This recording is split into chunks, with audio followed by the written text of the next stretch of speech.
Good evening, everyone. Welcome to FGM eCars for your Thursday night ANZCAR Cup night, and we are getting towards the very pointy end of the chase. I'm joined, as always, by the one, the only Carl Withy. Good evening, Carl. Good evening, Stuart. Good evening, everybody. Yes, we are here back in Texas. It seems like it was only a couple of nights ago we were here in Texas now. But good to be back here at the Texas Motor Speedway, of course, one of the very fast tracks out there. Tricky track to run on, can catch you out, can catch a few drivers out. They'll be hoping for some good qualifying results tonight. Yeah, qualifying important here tonight, and as I say, recently here, of course, but not in the Cup cars. So looking forward to this one tonight. It's going to be fast. There's going to be plenty of good racing, I feel, tonight. I think we're in for a good one. So I've been looking forward to it since the start of the week. So we're finally here on Thursday night, and I'm particularly excited because we are getting towards the very end of the Cup season, which means we're getting closer and closer to crowning a champion. Will it be a new champion, or are we going to see a repeat of last season with the man on screen, Edward Foster, taking it out? Time will tell, but perhaps, Carl, to give us a little bit of an update on that current championship standings. Yeah, absolutely. So up in front at the moment with a whopping lead of 1 point is Edward Foster, of course, last year's champion in the Cup Series. Behind him is the ever-present Jason Martin. As I say, 1 point behind. 9 points down in third is Michael Skurlock. Fourth is Hamish Gallagher, just 10 points off the lead. 17 points off the lead in fifth is Josh Micklemore. 41 points down in sixth is Danny G. 42 points down in seventh is Neil Pearson. Andrew Dyson in eighth, moving up 3 places from that good finish last time out, 46 points off the lead. 47 points down is JCW, Joshua Carroll-Walden in ninth. 10th we have Maddie Ray. 57 points off the lead, and Luke Traher is the lucky dog, the number 11 in the chase, just squeezing in, but he's 59 off the lead, so he's going to need a really good strong night tonight to keep himself with a chance and hope that everybody else has an absolute terror of a night. 2 minutes 40 to go, or there were 2 minutes 40 to go when this thought happened upon me, Carl. Just listening to the rundown there, we've got to make mention of Michael Skurlock here. He's the only person inside the top three who is a solo entrant. He's a privateer running in his own team. Of course, Edward Foster, part of the Natari Autosport group, which has 3 cars in the chase. And of course, the Mitch Motorsport boys need no introduction whatsoever, having done a double podium lockout within the chase window. So that's a really, really strong result for a solo driver. Yeah, look, and shout outs to Luke Traher as well, another solo competitor in Nightcall. Obviously the only car out there in that team, but it's very hard to get into the chase as a privateer because it's all about teamwork and team effort. But Michael Skurlock doing a fantastic job, and look, he's got 5 wins this season as well. He's had an absolute ripper of a year, and we will talk to him a little bit about that in the interview that you'll hear between qualifying and the race, of course. So that's a little bit of a teaser of what's coming up. So yeah, definitely a fantastic job, and he's still within a shout of winning this one. If he has a good night and Foster and Martin both have a shocker, he can easily jump himself up to the front of that championship lead.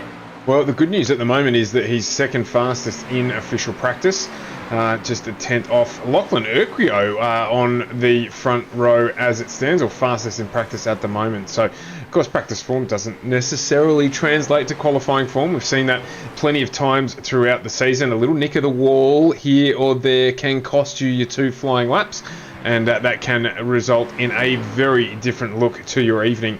But as we've seen for a number of drivers throughout the season and even during the chase. So let's 30 seconds to go here until we get on with it, and we'll see how it falls out. But an interesting top 5 at the moment with Urquio, Skurlock, Traher, Witcher and Joshua Carroll-Walden, the fastest 5 out of official practice. Yeah, it's an interesting top 5 at the moment. Of course, there is that little bit of draft in play at the moment, and that's going to not be in play when they come to qualifying, of course, solo qualifying, so they don't have that to play in there. So practice times don't really mean too much because you don't know who's been out there practicing out on their own, just getting a bit of useful information about what's going to happen on that qualifying lap. So a few drivers will be really low down at the moment in practice, but they might jump up a lot in qualifying. So we'll see how that one goes as the cars all vanish off the screen and get ready for that qualifying lap. Yeah, absolutely. You're spot on as always, Carl. So we've got to see how this transpires for them all. We're going to jump on board with tonight. I think actually it's probably a good call. Let's jump on board with Luke Trahere as a privateer, who's made the chase when he jumps out on track, which he should be doing in just a moment. And he heads off now in, make no secret of it, one of my favourite liveries in the series. The 43 of the Way Down sponsored livery of LT43 Racing. So, Carl, what are we expecting tonight? So, look, Texas always fast, always tricky. You know, relatively high degree of bankings, turns 1 and 2 when we get to them. About 20 degrees of banking up the top, turns 3 and 4, about 24 degrees of banking. It's a quad oval, so you can see here there's a little bit of straight and 2 little corners on the sides here. So getting across for the first corner, going to go enter quite high here, lift off a little bit, maybe a little dab off the brake. You know, about 5% brake pressing down, not much until just to turn the nose in for this corner. The first set of corners can be a bit tricky, and the car gets a bit tight in there. It can be a bit tricky. Turns 3 and 4 here, 24 degrees of banking. A little bit more banking means you can go a bit faster through this section. Sometimes you can keep the car absolutely flat out. You've just got to be careful on this exit here because there's a little bit of a lift and it can jump the car up into the barrier. First lap from Luke Trahere there, does a 30.2. Not quite fast enough to get him up to the top, but the second lap will hopefully be a bit quicker. He's going to keep a slightly tighter line this time. Maybe a bit too tight because he loses it on the exit. Has to lift a little bit. That's going to cost him a little tiny bit of time. Should be hopefully a little bit quicker. Should have some time still in there. Going to try this final corner, go absolutely flat out here and just really go for it right now because that's the only chance he's got. He'll catch a little bit of the grass going across the line, try and keep a tighter line. Manages a improvement, jumps up to P7. Well, not quite the laps. We're just talking about that in the preview. Not quite the laps you would have hoped for. Edward Foster, though, jumps through with a 29.51 to go fastest. Danny G, 29.62, equaled Neil Pearson. Michael Skurlock, 29.64 as their fastest laps. Let's jump back and see who else is cruising around at the moment. Andrew Dyson, let's have a look at him. Matty Ray making the unusual decision of qualifying as well tonight. That's out of character for him. But, yeah, Hamish Gallagher just setting a fantastic time, getting out into P2 at the moment. How is Matty Ray going to go? That's going to be an interesting one to keep an eye out for. I think he actually wants to get some good qualifying results in tonight because it might be a little bit tricky to pass here at Texas. Yeah. It's going to be almost a single line just because they're going to be probably hugging that low line for the race. We'll see how they go for that one. Just because it does get a little bit... you do get quite a lot of marbles on that high line sometimes, and especially through turns 1 and 2, it's very easy to lose the car and head up towards that wall and get a bit of damage. Yeah, Zyso jumps up into P7. Matty Ray's just about to complete his second flying lap, and then we're going to jump on board with Jason Martin. So Matty Ray with a 29.88, not able to improve. Jason Martin about to cross the start-finish line for his first flying lap. And just the 30.12 there, a casual jog around the track before he no doubt will try and go faster on this second flying lap. So not too far away here from resolving qualifying. Barry Neal, the only other competitor out on track. We'll jump on board with him in a moment once Jason Martin finishes this one up. And he can bring us home for qualifying here at Texas. So how's Jason Martin done? Jumped straight up to P2, pipped his teammate as well with a 29.53 as Barry Neal goes up into P10 with his first flying lap. That's a really good first lap for Barry Neal, actually. That's a fantastic one. We'll just see if he can actually manage to do a little bit better on the second one. Right, yeah. Usually the second one is that little bit quicker. If he holds on here, he could be on for an absolute flyer, you'd think. So he's just about to cross the start-finish line. We'll find out now. As Barry Neal, no, in fact, goes just slightly slower. So a 29.7 for him there. Didn't look to get too loose either. Must have had to back out of it a little bit as he gets loose now. But must have had to back out of it a little bit there. So Our qualifying order is finalised. We've got everyone through their 2 laps. And this is going to be Edward Foster off pole position with his competitor, the man 1 point behind him at the moment, Jason Martin, lining up right alongside him. In fact, Foster's got a Mitch Motorsport soup around him with Martin Gallagher and Danny G all surrounding him off the start, so that's going to be a difficult one for him to manage. What we're going to do now is jump into, as always, Carl's been putting together these excellent interviews with the drivers, the 11 drivers that made the chase. This week up is Michael Skurlock, so currently in P6 for qualifying. Mickey Skurlock, no stranger to those viewers who tune in all the time, a regular podium finisher. And we get to learn some of the ins and outs of the man of mystery. There's a lot of nicknames thrown around, and but a very good interview put together by Carl with you here for FGM eCast with Michael Skurlock. So we're going to jump to that now, and we'll be back with the race warm-up in around 7 or 8 minutes' time. Good evening, everybody, and welcome back to the chase. Bit of a catch-up, really. Tonight we are joined by Mr. Michael Skurlock himself, the Welsh nibbler, the Welsh wonder, the Irish irrigator, the many names that we've given him in the past. Mickey Skurlock, welcome to the booth. Yeah, thanks, Carly, mate. Always love having a chat. Oh, it's a pleasure to have you here, mate. Look, first of all, we've got to start off with the nicknames. So, you know, where do all the nicknames come from, other than the ones I give you? You seem to be a man of about 1 million different nicknames. Yeah, self imposed nicknames, mate. I'm only messing around. But there's a story behind the Welsh nibbler, but I'm not allowed to tell it, especially not on here. I've got the bleep button ready, just in case. No, I've washed my mouth out with soap. I don't do swear words anymore. You're on your best behaviour tonight. So yeah, welcome. First of all, obviously, you know, it's been a relatively good season for yourself. I mean, you almost got the most wins so far this season. There's still a chance to get that title. Daiso just taking it away from you last time out, but 5 wins this season in the Cup. That's got to feel good. Yeah, it did. Yeah, like I feel like I'm getting better, but I haven't been driving it anywhere near as much as I used to. It's kind of, I don't know, it's like just, it's sort of luck of the draw. Each week the car feels a lot different than the week before, and sometimes if I like it, sometimes I don't. Sometimes I barely practice and I'm better. It's, I don't know, mate. So it's just, yeah, it's a toss-up to see how it goes on the week, to be honest. But yeah, I've got to be honest with you though, like since that rig thing, I'm finding it hard to like really care as much, to be honest, because that was a bit decimating to my, you know what I mean? Like I really wanted that. So, you know, it's hard to, I almost do better now because I'm not really caring as much. Yeah, it was a bit of a crusher. I mean, obviously, that there was that moment where you realised that you won the Darlington. Yeah. That was a bit of a killer. Oh, yeah, mate. Especially Darlington is hard to win, you know? Like, I don't think I've ever won the Darlington before. So I was like, I really thought the whole time, like, oh, yeah, this is the one. Like, I did it. And then to have it snatched away from you just at that moment, devastating. I mean, look, we were all cheering you on and hoping for the best, but, look, the fan voice can only go so far, unfortunately.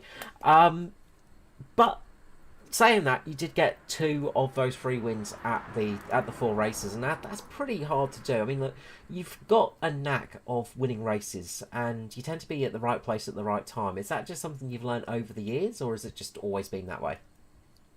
It's definitely something I learned more and more, like doing the longer NIS races for NASCAR, the iRacing ones that are, you know, they're about the same length as ANZCAR, to be honest, but I used to do quite a few of them a week, and there's a lot of good drivers in there. Like, everyone's around the same skill level, and yeah, I think that really taught me how to be patient, where to pick and choose gaps and that.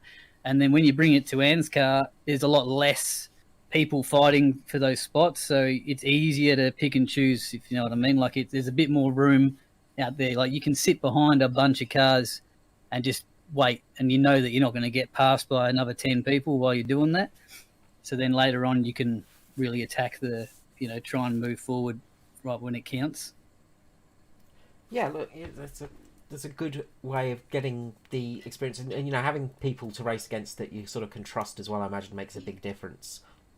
Oh yeah, I mean, yeah, pretty much everyone in ANZCAR's, everyone's good and safe to drive with, and I've barely touched anyone the whole time I've been in ANZCAR really, and hardly anyone's touched me. So keep it that way.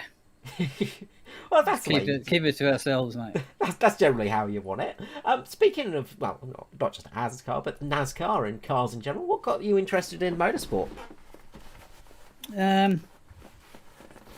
All right, this can be my little show-off segment, all right? Go for it. Like, if I can't be proud of this, then what was the point of doing it? So, my dad's a mechanic, and he's been a mechanic since he was a kid. So cars was everything for him, and motorbikes. So, like, we had about 3 or 4 VHS videos of, like, Havoc, I think, Havoc 88, Havoc 89, had some motocross one, and a Formula One thing, and I just used to just cycle it just all the time, mate. Just sitting at home, just one video, next video, next video, next video, just watching them over and over again. And and then my dad always bought us quads and stuff like that. So, I didn't do any racing until I was about 16, 17, and then I started jet ski racing. And I ended up being 2-time state champion in that, and was sponsored by Sea-Doo, and had a fully modified ski made for me in that. Oh, that was pretty cool. Okay, I wasn't expecting that, I've got to say. Yeah, I gave up after a few years though, because I was still pretty young, and all I ever wanted to do was motocross since I was tiny. But my mum never wanted me to ride a 2-wheeler bike when I was little, so I had to wait. You know what I mean? Eventually, I got one when I was 18, and then I went out and I won C grade state championship, and then I won the B grade state championship, and then the A grade is going from ANZCAR to peak. You know what I mean? There's a big jump to go into the A's, and that's when I sort of discovered how good alcohol was every weekend, and I started not putting the effort in to go anywhere further in motocross. So basically after that I found TOCA 2 V8 Supercars 2, whatever it's called, and then I've discovered what online racing was on the Xbox One, I think it was, and I was hooked, mate, on that. I used to had a bunch of Aussie dudes that we used to just race the V8 Supercars, but we did it in ghost mode because collisions were terrible in that game, I think. Oh, yeah. I never really played it without the ghost mode. But there was a whole league of just ghost mode. So, we'd all be driving inside each other, but we were all so good that it was 1 millimeter here and here, and you see one guy getting away. It was crazy. I used to love doing that. And then, other than that, the first game I ever played was Micro Pro's Grand Prix 1, I think. I used to play that all the time with the keyboard, just tapping away. Never really got anywhere, never won anything in it. Just used to just sit there tapping away, mate. And I had the first ever NASCAR game, which was 95 maybe. And that was the same. I don't think I ever finished a race. I think I did 2 laps ever because I was just using the keyboard, just crashing. Yeah, keyboards aren't useful for driving. Nah, so I didn't really, especially ovals, but I didn't really commit to anything like that until that TOCA thing, and then then that's where it got me hooked in doing sim racing, really. Oh, look, and you've done pretty well for yourself in sim racing. I mean, you're well known across many series. I mean, not just on the oval side. You're well known for your skill on the circuit racing as well. Yeah, well, I wish I was a bit better on the circuit racing in the NASCARs, but can't do that anymore for some reason. But I like the little cars like Skippies and the Formula Vs, the little USF 2000, I think they are. I like all those little open wheelers. They really hook up and they're just fun. They're like little go-karts. Yeah, I've got to admit I'm a big Skippy fan. It's my little secret passion that I get away from and manage to drive occasionally once I'm out of the booth. But in ANZCAR, of course, you're a bit of a veteran nowadays. You've been having a great season as well. I mean, your chase, you've had the momentum of a runaway freight train. Why are you so good at the chase? Well, we've only had 2 chases, and last year I wasn't very good at all. So I think literally this year is because, like I said about that rig thing, like just the pressure's off. I mean, like compared to the rig, relative to that, winning this means nothing really now. You know what I mean? So I mean, it does mean something. That's why I'm here every week, because I enjoy doing it, and I love competition. I mean, that's the whole thing. Like I love to make a competition serious in my head, but then not. Once it's done, I don't care. Like I'm happy, whatever. As long as you have fun, that's all that matters. I don't ever take this away from the computer and sit in bed wondering why and stuff like that. I'd never do that. Like I will not allow myself. 2 minutes after an accident, I'm over it and I'm happy. Yeah, you're not going away after a big Daytona crash and sulking in your bed for 7 hours, going, "Oh, I could have won that one." Not even after the rig thing. I was fine after 5 minutes. I was never really devastated, but I mean, that was the one time any race was worth anything. You know what I mean? Well, speaking of rigs, what are you running at the moment? Mate, people laugh at me. I just got the G29 and this PVC rig that wobbles around all over the place. That's why I really needed that other one. And I do have nice pedals now. I used to only have the Logitech pedals as well, but now I've got Fanatic V3s, and that was my friend Nathan Verney that bought them for me. Surprised gift, which was crazy. So, otherwise I'd still have the Logitech ones. And I think that's something I wanted to point out from you, is because you're not using the most high-tech equipment in the world, you're not using the top-end stuff, and yet you're still so very competitive. That's one of the things that's great about sim racing, is just the fact that you don't need to have the best equipment in the universe to be able to have fun and be competitive. No, it's completely hand-eye coordination, and you can tell because they're young kids will come and smoke you, and they got no money, mate. Yeah. They're running on probably something worse than the Logitech. They're on Mario Kart wheel. Running on it. They will beat you, and then that all this razzle dazzle stuff, it's like, what did I just spend my money on? Whoops. Yeah. No, that's very true. Obviously, Chase is getting towards the end of the season. 4 races left now. We're heading to Texas next. In those 4 races, are anyone in particular that you think you're going to be strong at?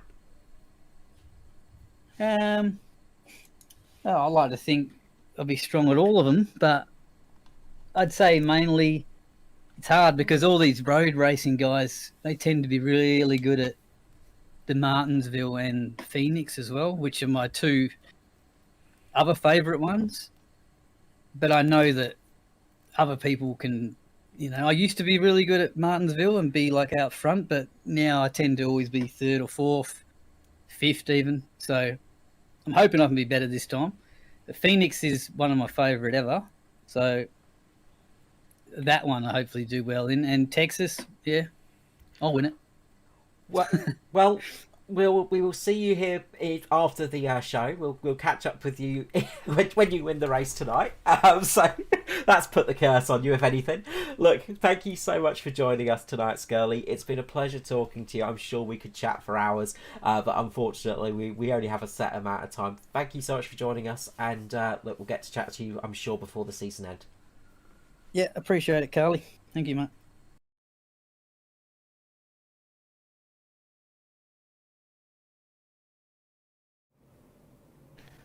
So there you go, Carl, an insight into the man of many nicknames, Michael Skurlock, and another driver who got his start on Micropros, which I found very interesting, because that's where I remember my earliest memories playing car racing games on computer.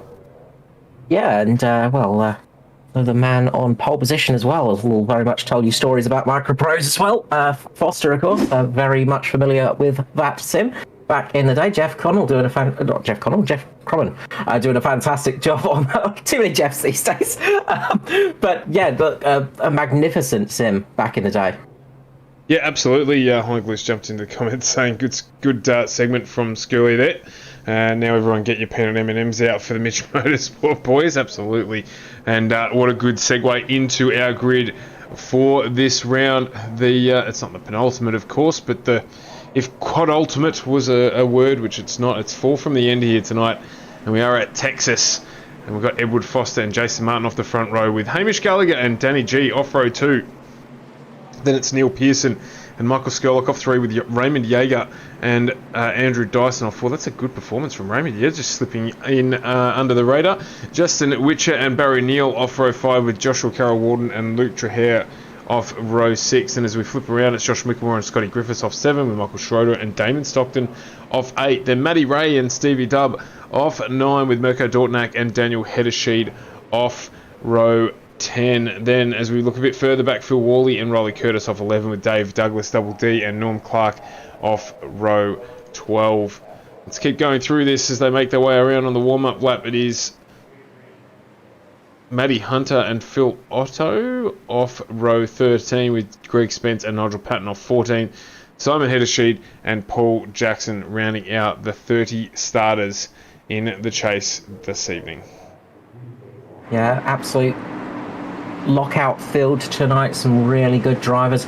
Watch out for some of the ones down at the back. They're going to be pretty quick, but up the front is where we're going to keep our eyes for the moment, as Edward Foster is going to take the green flag here for Texas Motor Speedway for the round of the chase here. Foster gets a good jump over the Mitch train behind him of Gallagher, Martin and Danny G. Neil Pearson is going to want to have a good result tonight, as well as Michael Skurlock. A lot of chase drivers up the front of the field at the moment.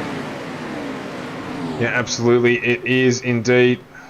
And that camera angle there has not worked for us whatsoever, but it is still green running at the front. Will Foster gets away to a ripping start. Hamish Gallagher, Danny G up a little bit further with Jason Martin in 3. I think their grid there might have had an issue when I was reading it out as I flipped over one of the pages, because Danny G, of course, was up the front, as were a couple of the DPR boys, with Neil Pearson and Andrew Dyson. Michael Skurlock dropped back a couple of positions so far, down into P7 with Raymond Yeager there behind him, but it is still Edward Foster leading out in front early on in this one. Scully's sort of in an awkward position. He's stuck up on the high line at the moment, same as Jason Martin right now, as Neil Pearson makes a move on him. Scully just jumping down. He sees a gap in front of Joshua Carroll-Walden, makes that move decisively just to get in that low line, because he knows he's going to drop back positions and he's going to start hurting his tyres sitting up there as well. That high line can be detrimental to the health of your tyre life. Meanwhile, up the front, Foster is absolutely running away with it. He's getting a great leap at the moment, almost 3/4 of a second ahead of Hamish Gallagher, who's got a nice bit of a gap over Danny G, who now has Neil Pearson right behind him. Danny G is going to try and caught up Pearson a little bit, so Jason Martin can try and get up there. Jason Martin managing to get in just ahead of Raymond Yeager. Just managing to get ahead of Raymond Yeager, just getting in there nicely, so good job from him. Good start from everybody so far, just moving their way up through the field. And look, don't expect to see too many overtakes early on in the stint, so going to just wait a little bit.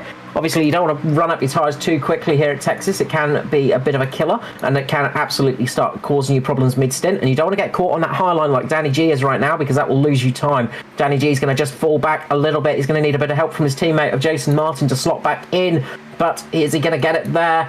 Not quite yet. Scully's making sure he can't do it. Scully's going to stick to the back of Jason Martin right now, just to make sure Danny G can't get in there. Danny G just stuck up on that high line at the moment. Not the start that I was expecting from the Mitch Motorsport boys. I thought Edward Foster would struggle at the front, even though he got the opportunity to decide when everyone went with 3 Mitch Motorsport cars surrounding you. I thought he was going to get pushed out. Not at all the case. In fact, it's been probably not the best start for Mitch Motorsport, unless they're managing very early on, with Gallagher the only one to carry his position from the start of the race, with Martin and Danny G dropping down through the field.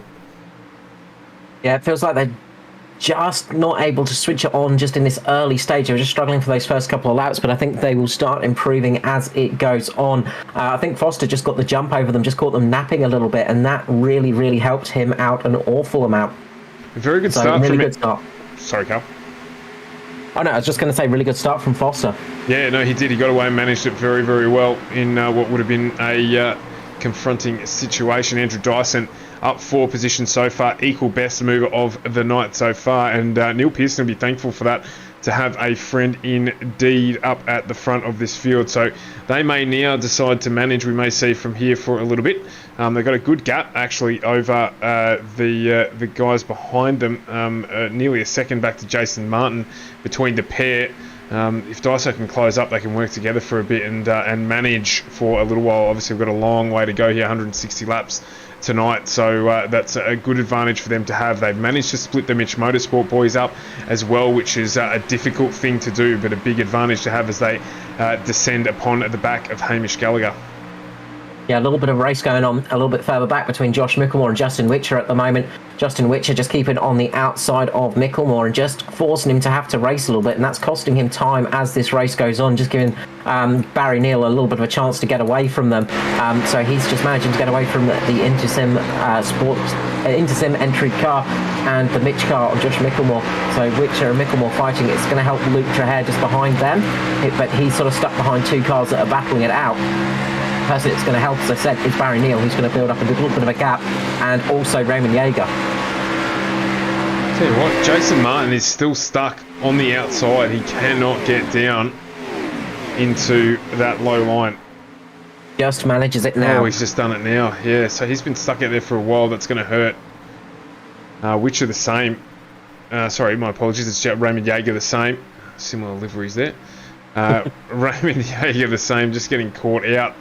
So he's got Barry Neal on his quarter, and both of them again putting the pressure on Danny G in the 24 Mitch Motorsport entry. Danny G, of course, there's a reason he's been dubbed the silent assassin. He just creeps his way through the race, so he won't be too stressed about being in P8 at the moment, this early on in the race.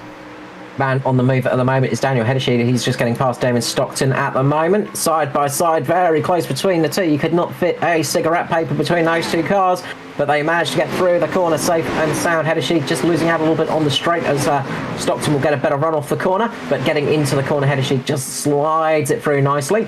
Philip Worley just sitting in behind him as well. The purple variant of the DPR flavoured cars.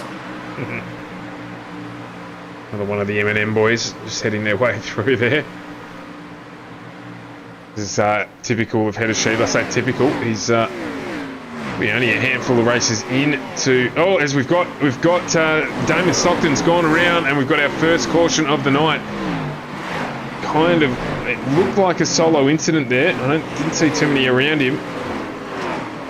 We'll go back and have a look. Of course, that is a big. I feel like it's probably contact between himself and Worley there.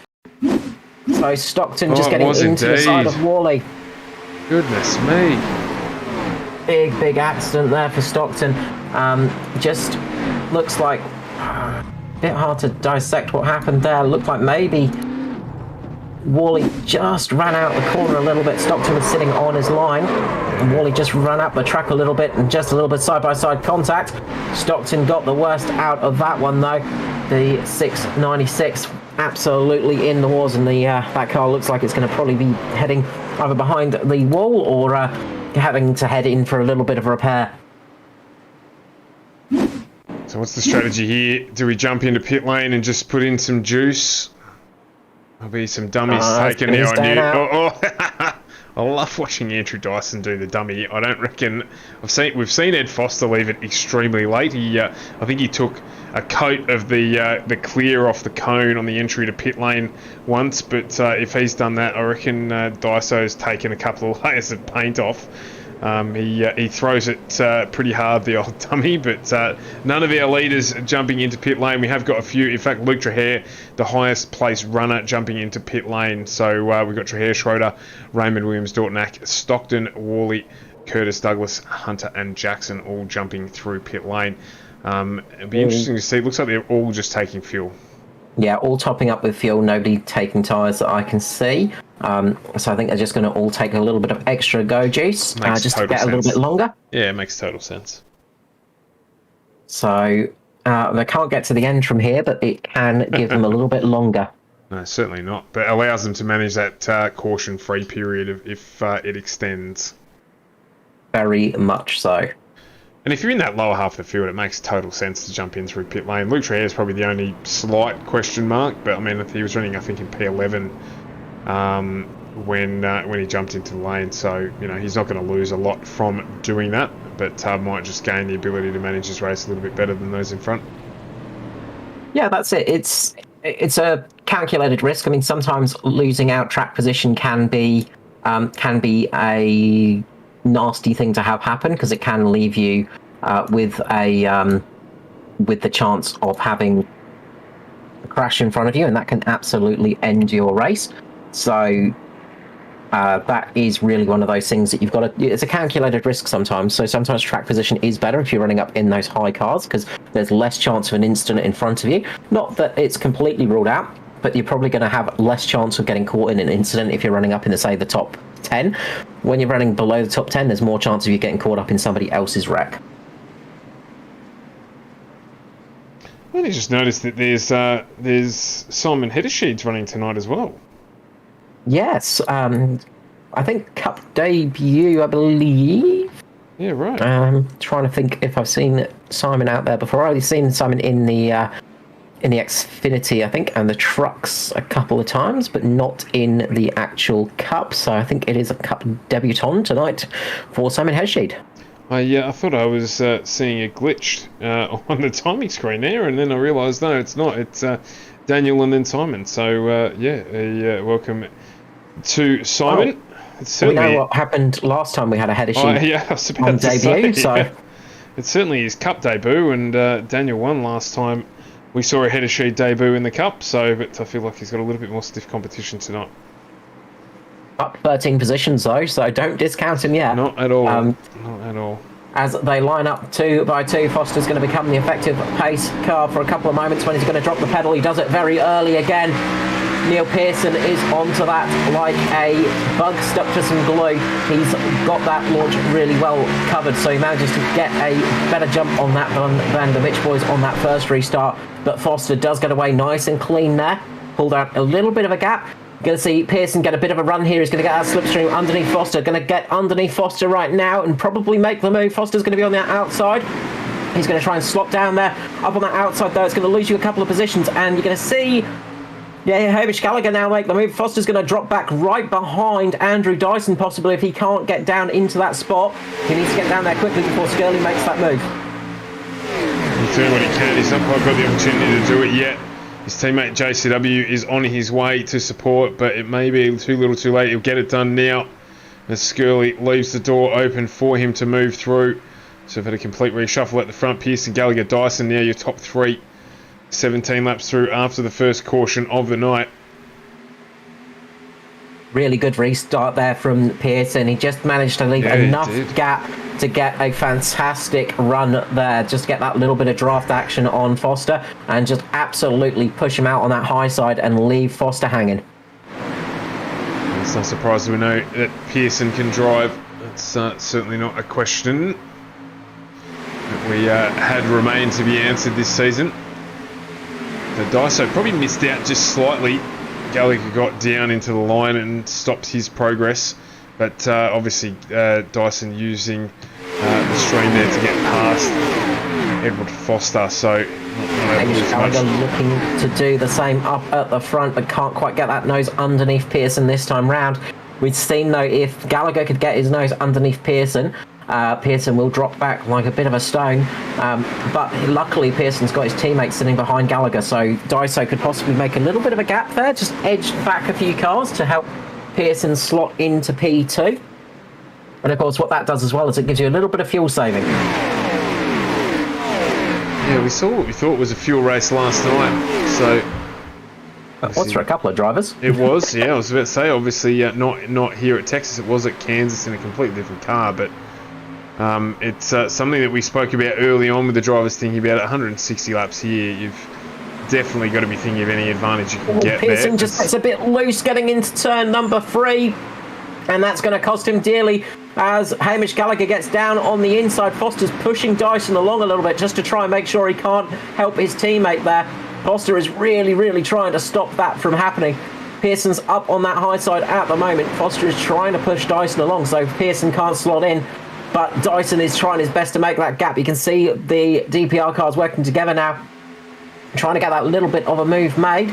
But Gallagher has got that inside line. Pearson's going to have to be careful here not to fall back too quickly, not to overheat those tyres as well. He's just going to be sitting in an unenviable position right now.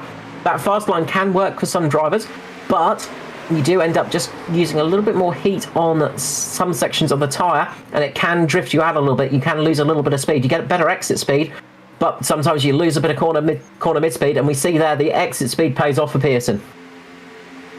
Yeah, Skirley just down with Jason Martin. JCW now able to execute a move and get up behind Edward Foster, and it looks like Josh Micklemore is trying to just slide in if he can in between Skirley and Jason Martin. That gap closed pretty quickly. You see there, just not able to quite get that done. Imagine that Jason Martin, if he can't close it out, may just move a little, hold up Barry Neal and try and get his teammate down there, but he does get it closed, so everything I just said is totally irrelevant. But the Mitch boys will be trying to get together where they can get up to the back of Hamish Gallagher. Josh Micklemore making a good move and keeping Skurlock behind him. Daniel Hedeshy trying to get on the back of Jason Martin at the moment as well. So there's a lot of battling going on early on in this section of the stint. We've only done 24 laps so far, 136 remaining tonight.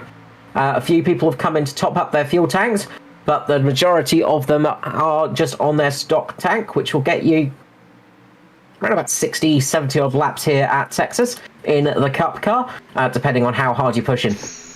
JCW holds up there. He might have got close to the wall, and he's now under attack from Josh Micklemore. Just seeing Hedesheed there as well in the background, trying to make a move, and looking at, I think it might be Danny G just on the outside line. So there's a few things going on here in the background. Barry Neal dealing with, I think it's Jason Martin. It is Jason Martin on the outside there as well. And Carl, I was just going to quickly say, how fantastic is this? We've got 3 teams now battling at the front, and we've got Michael Skurlock involved in it as well as Barry Neal. So it's an interesting, the race is poised interestingly. I mean, it's only early on, but we've got 3 different teams battling effectively for the lead of the race. We have, in this sort of front pack, we've also got the Intersim team as well of Jaeger and Witcher as well, just sitting around in this group. So there are quite a few different teams up there. We've got a good group of cars at the moment, and it's great to see that it's not just a single team lockout at the moment.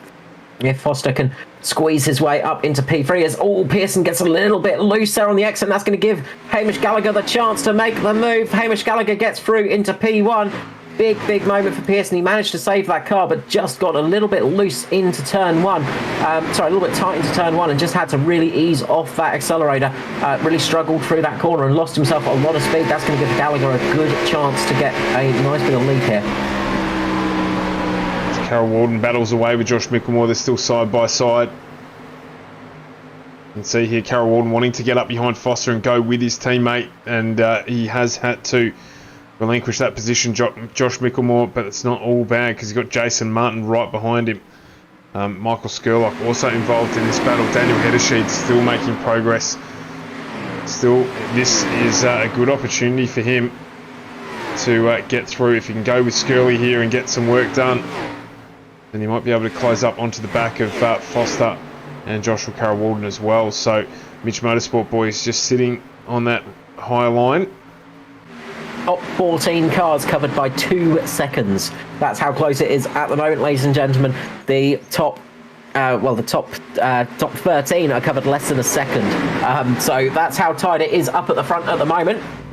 There is barely anything between these guys. It is so close at the moment.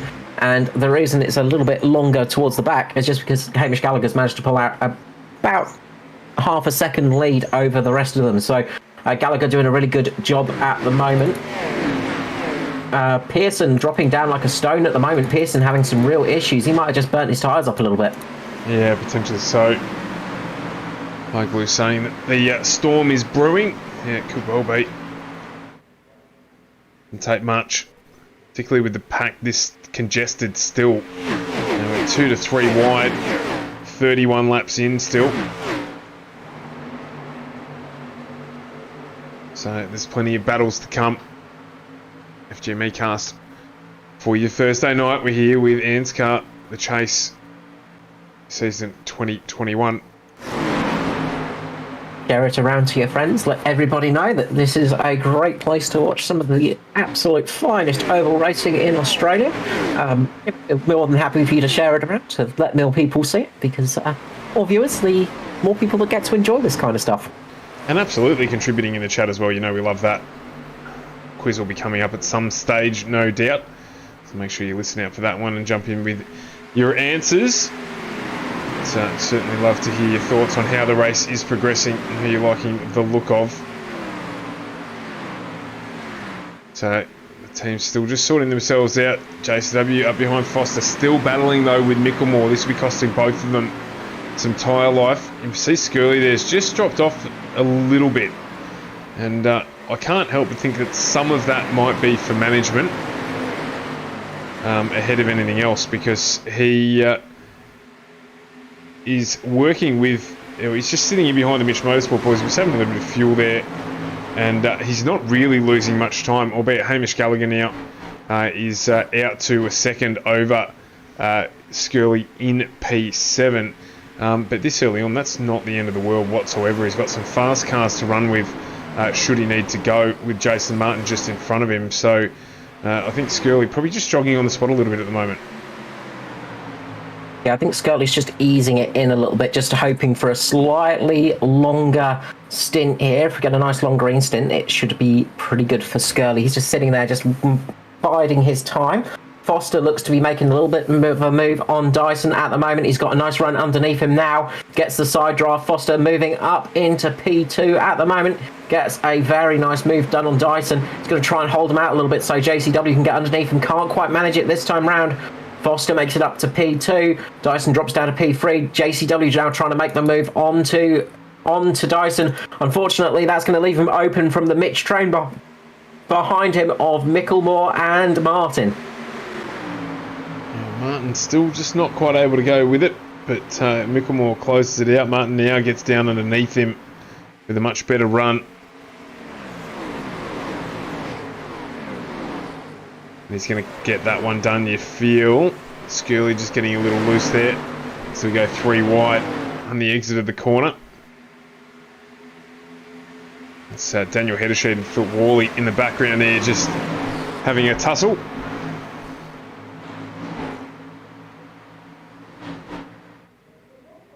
Sorts itself out. So Heddersheet now with Pearson. As you said, Pearson just falling back a little bit.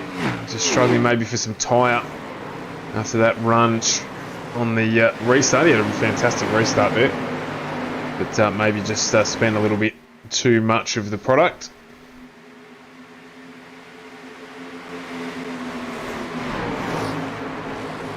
Danny G tries to make a bit of a move on to Daniel Heddersheet right here and is getting a good job done as they come through turn number 4.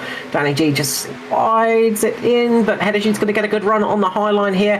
Heddersheet's got a good chance to possibly get it done into turn 1. Turn 1 can be tricky because, as I say, you've got to lift off a little bit, that little dab of brake just to get the nose turned in sometimes, and you're going to get a better run off the high side here. So Heddersheet will get a little bit of a better run off the high side. Danny G will have a better run into the corner though. He might be able to get this done through turns 3 and 4. Heddersheet's going to wash up the track a little bit, and this is going to be Danny G's opportunity to make the move. He slides up in front of the Latari car and makes the move. View of that all from the 22 of Barry Neal. Be able to replicate the same sort of thing, I think. You can. Just see him running in P12 at the moment. There's a couple of campers down in the background as well. Matty Ray, Stevie Dub, Lucha Head, Dave Douglas, just running a little bit further back. But clean cars, poised well. So they'll just be managing their race. But it is already 43. It's flying past them, right? So we're a quarter of the way through the race. It is indeed. We're getting a nice run here at Texas, often the bogey for the ANZCAR series. Hopefully we get to see a nice clean rest of the race, because Texas, there's the Texas curse for ANZCAR, I swear. So hopefully we might be able to lift that one tonight. Edward Foster's made some good ground on Gallagher in the lead now. The gap's down to 2/10. Yeah, we saw Foster having that really good run early in the stint as well. Looks like Foster's got some great pace here tonight. Just able to make that car run really, really well. So we'll see how that one is going.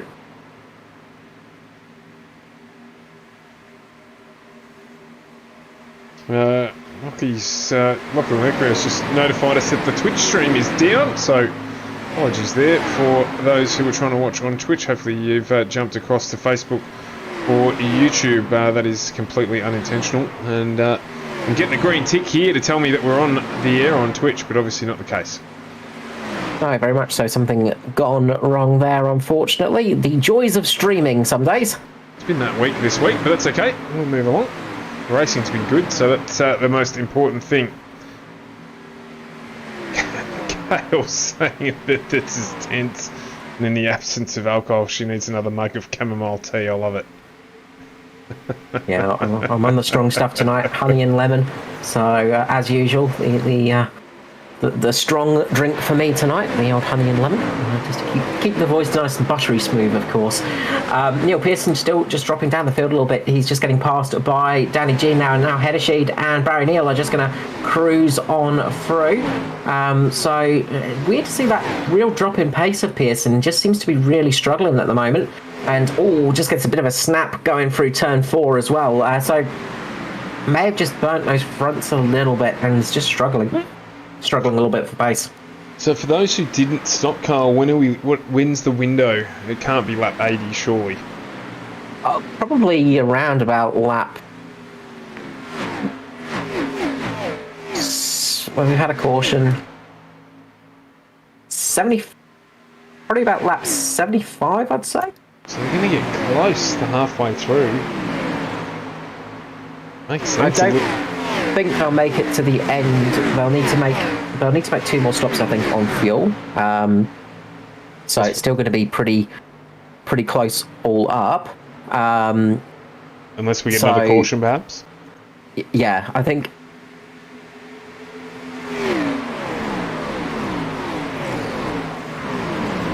Yeah, it's gonna be one of those ones where it's gonna be a little bit tight. I think it's gonna be too tight to make it on fuel with just 1 stop, unless we get another caution.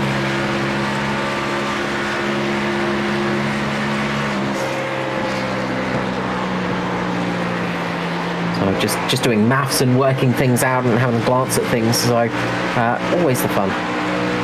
Just quickly there, I was actually surprised. Lachlan Leclerc is just saying that. The 42 cracked loose out of turn 2. I thought you made the split, Lockie, to be honest, so didn't make it in tonight. No, we saw Lachlan up there with the practice pace, but unfortunately qualifying did not pay out for Lockie, which is a big shame. Yeah, it is a shame. So it's a fair bit of damage to the right-hand front corner for Hawley, of course, from that earlier incident. He's still managing to maintain the pace. Currently sitting at P6, just behind the banana split. She's got Micklemore, Carol Walden, and Damon Stockton in it. Stockton, of course, a lap down. Nice to see that's still running after the big hit that it copped, but it gets real close there to JCW. But keeping it clean. Let's see here, Wally's got a good run. Sat in pit lane for about 5 laps, so just to get those repairs done. They've managed to chuck a new front fender on that thing and just get it back out. So the mechanics will have earned their pay tonight. So they will have earned a few dollary dues for all of their hard work tonight, I'm sure. Someone stepped on the grape M&M. Gail Foster just contributing there. Thank you, Gail. They did. seem to remember an advert from the 80s about going ape over grape. I think it might have been a push pop ad though, so that's probably not quite as appropriate as the M&M slogan that we've got for the Skittles slogan that we've got for the DPR boys. Both the purple cars there, making it terribly difficult because they both start with 2. But anyway, Yeah, they do. I wonder which one would be the grape ape, of course, of the pair, the famous Hanna-Barbera cartoon. Yes, of course, absolutely. And Lachlan Urquhart has just jumped in and told us that he's firing his entire pit crew because he couldn't repair his car or set it up. So that's fair enough. I thought Lockie was his pit crew. Well, I'm not going to get into them arguments. Dave Douglas jumps into pit lane. Now, this is his first stop of the night, from my understanding. Sometimes Carl has more accurate information than me, but no, definitely. No, it is. It's his second stop. There you go. So second stop. So this is it for him. He's this is early. Maybe just struggling with the tyre. For the tyre change. So he's tried for the undercut. So he was sort of stuck in a position where he just wasn't making progress. Was not making progress. He's going to come in, get those fresh tyres, hope for a long green period, and use this to the advantage. So we'll have to come in again, of course, to make it to the end. Yes. It's going to be about where are we?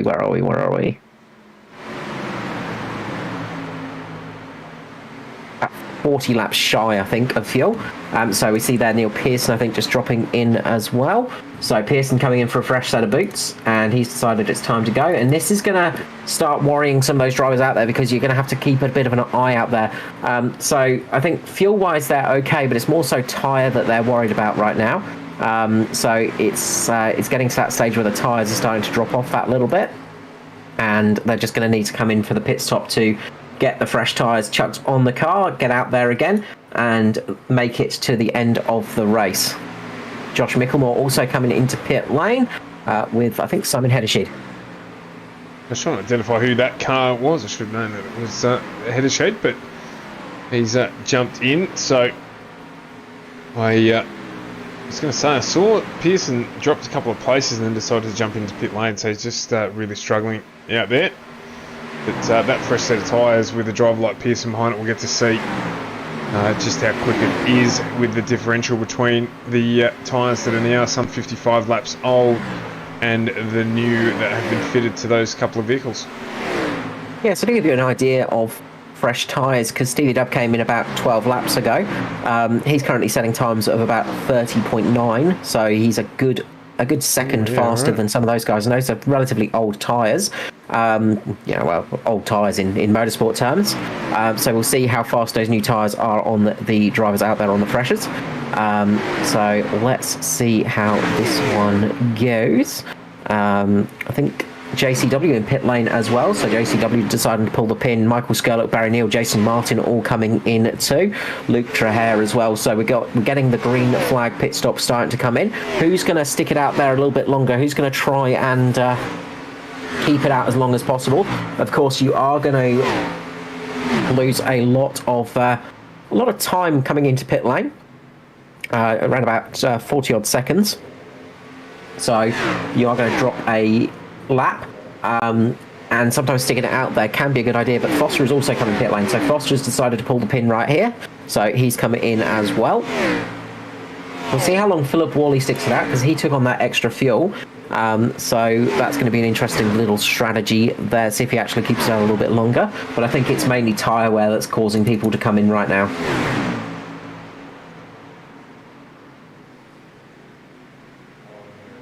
I was going to say Gallagher doesn't seem to be dropping too much pace at the moment either. Andrew Dyson. So we'll see how. I mean, obviously in comparison to the fresh tyres they are, but we'll see how long they stick it out for.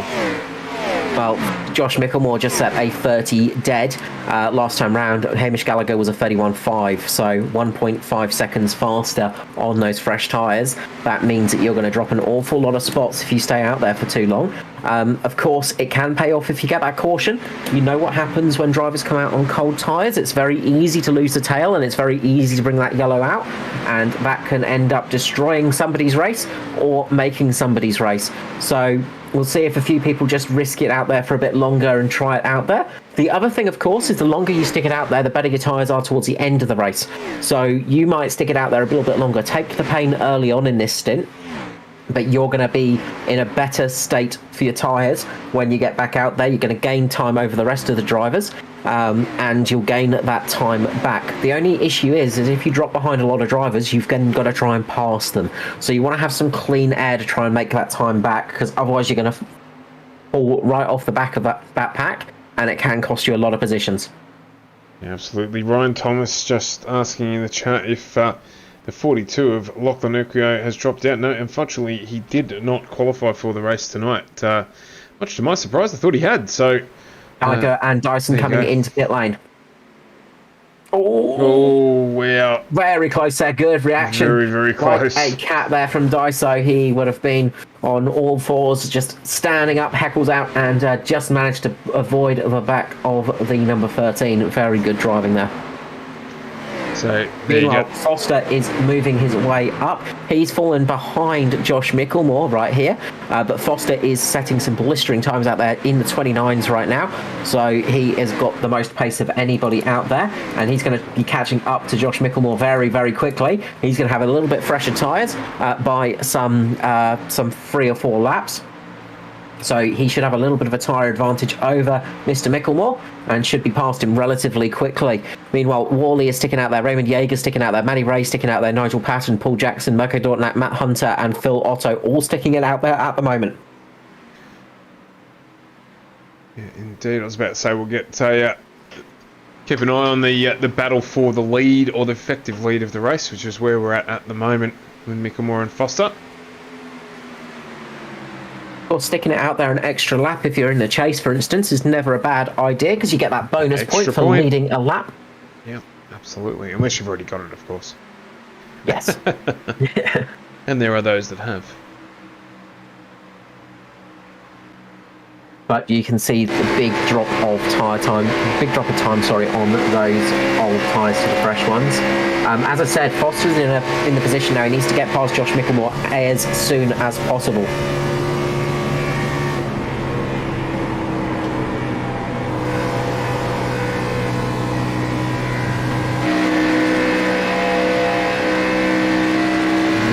Sight of the Godfather,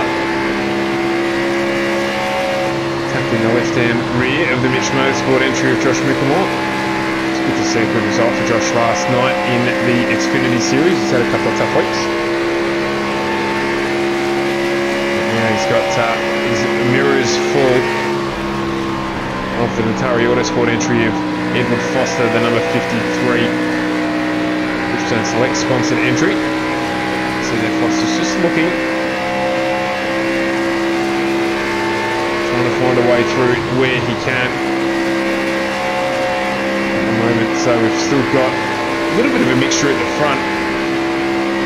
There's some different pit strategies. Everyone in front of Josh Micklemore has either not stopped or stopped on lap 13, and that was fuel only. None of those drivers took tyres, so Micklemore currently sitting on track in P9 as Foster looks to make the move down the inside now.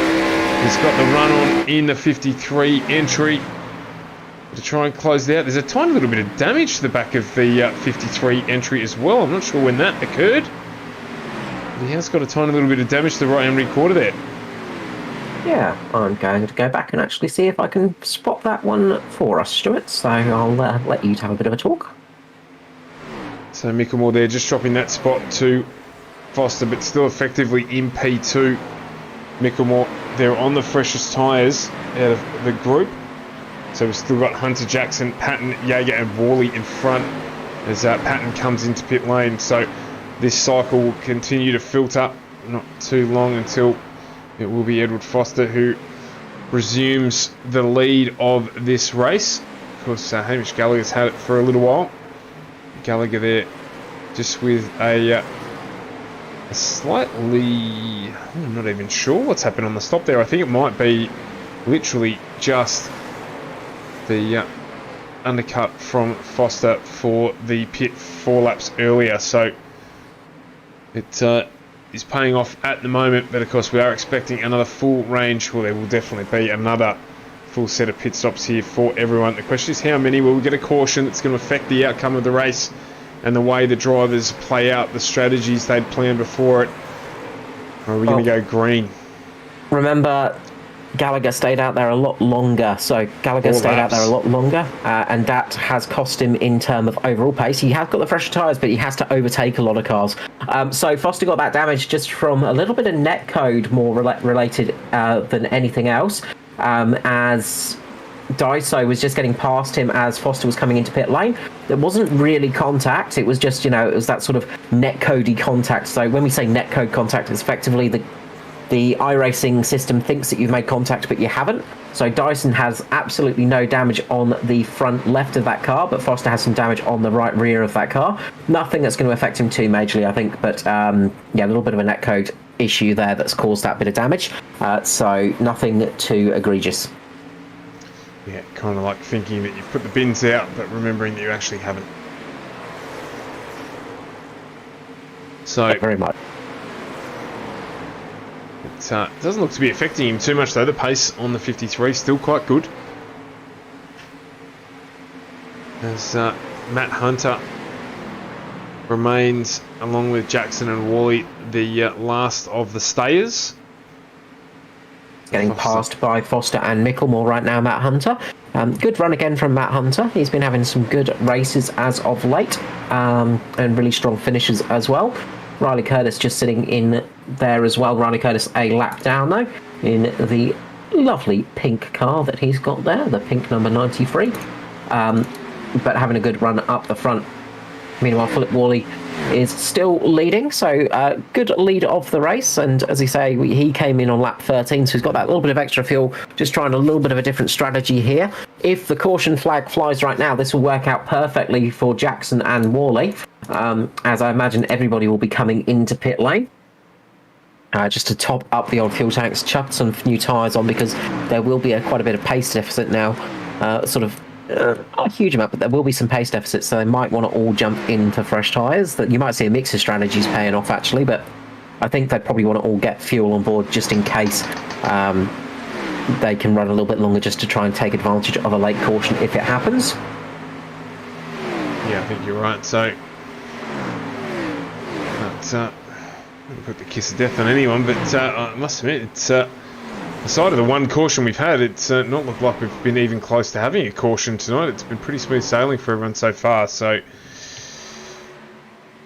the plan for the race might change for a number of the drivers. Of course, the track being a little forgiving. Jason Martin still battling away, strangely enough, down in P12. So a little lower than we would expect. Of course, adjusted that he's actually running in P10 by the time the other two drivers, or in fact P9 by the time Matty Hunter rolls through pit lane, but still uncharacteristically lower than we would expect from Jason Martin. Yeah, Jason was a little bit longer in his pit stop than a couple of other people, I think. Well, not by much so, but not by much though. Not by much actually. So yeah, just transit time a little bit. So he was about half a second slower for his transit time, so that cost him a little bit. And I think a few people managed to just jump in. But Jason's not looked too settled at this track. He's not looked. It's not been the Jason Martin form that we're usually used to seeing. He's not been too settled so far tonight, so he's just been struggling a little bit for that pace. Meanwhile, Neil Pearson is working his way up through the field at the moment, just getting past Barry Neal. So Pearson on a bit of a run at the moment, catching up to those guys ahead of him. And speaking of people catching up, Foster is very much catching up to Philip Worley. So it won't be long until we see Philip Worley go getting passed by Foster. About 11 seconds on that one, but he is taking time out of him quite quickly. So, just I was having a little chuckle to myself there. We've got to jump on board with Mike Schroeder. We had an in-depth conversation last night about the colour of his car. And he's come out and confirmed that it is in fact just turquoise. Just turquoise, yeah, that is it. So, turquoise. Philip Wally pitting, so Wally's coming in right now. But yeah, a fantastic turquoise. Lovely colour, of course. Yeah, I think we came up with a couple of better names for it than turquoise, but we'll stick with turquoise for the night. Yeah, enjoyed listening back to the conversation. As we said, we do often get segues that lead us down a rabbit hole, and that was one of them last night, but amusing nonetheless. As he is just currently a lap down.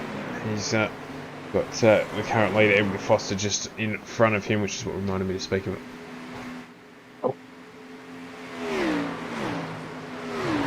I feel like it's time we have a questions to it, do you? Well, it's like that foreboding music that happens in horror films. I was just listening to it, expecting for it to come. Well, I'll do an easy one tonight. I think I need help from the audience here. I think it's unfair to just lug the pressure on me. But we'll go. Let's see what we've got. Which NASCAR Cup driver has the most laps led here at Texas Motor Speedway? Tony Stewart. No. No. Oh, bummer.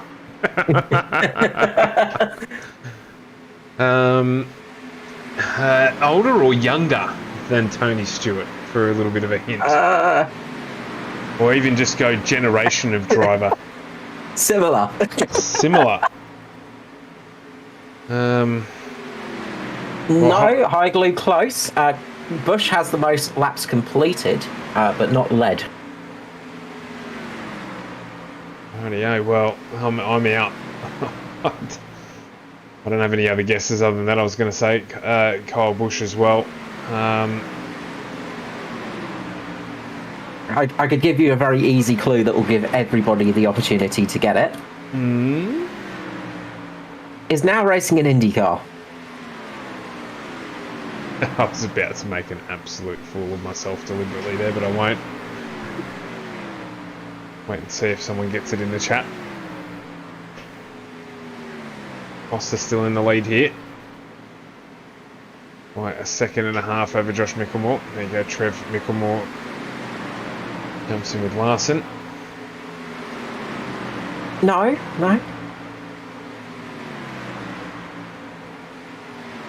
No, now racing in the IndyCar series. A former NASCAR driver now racing in the IndyCar series has the most laps led. Not that it will help you out, but it was 1,152 laps led.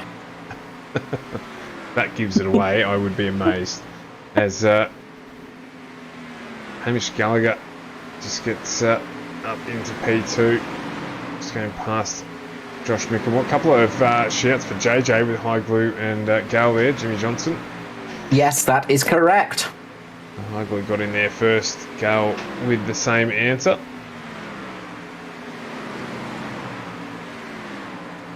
Yeah, so it was an easy one tonight. I thought I'd be kind to you, Stuart. Yeah, well, it still didn't help me, Carl. I've told you many times, even before we took on broadcasting ANZCAR, that my knowledge of NASCAR is very, very thin to the ground. I'm learning, but very, very thin to the ground. So, but I do enjoy calling the races, that's for sure. So we'll keep pressing through. But you're going to say something silly like, you know, one Pablo Montoya or something silly like that. But that's why I didn't say it. It came to mind, but I didn't say it. Because obviously he's not currently running in IndyCar, so... He ran the Indy 500. He did, but you said currently running IndyCar. Well, I mean, that's current. He ran last year in the Indy 500. I'd call that current. Oh, he did too? I forgot about that. I mean, you Castro Nevis, of course, is a current IndyCar driver. He technically had the one race last year and ended up doing very well in it, and then got a couple of extra drives. Michael Skurlock gets the move past Barry Neal done. He hasn't quite completed it yet.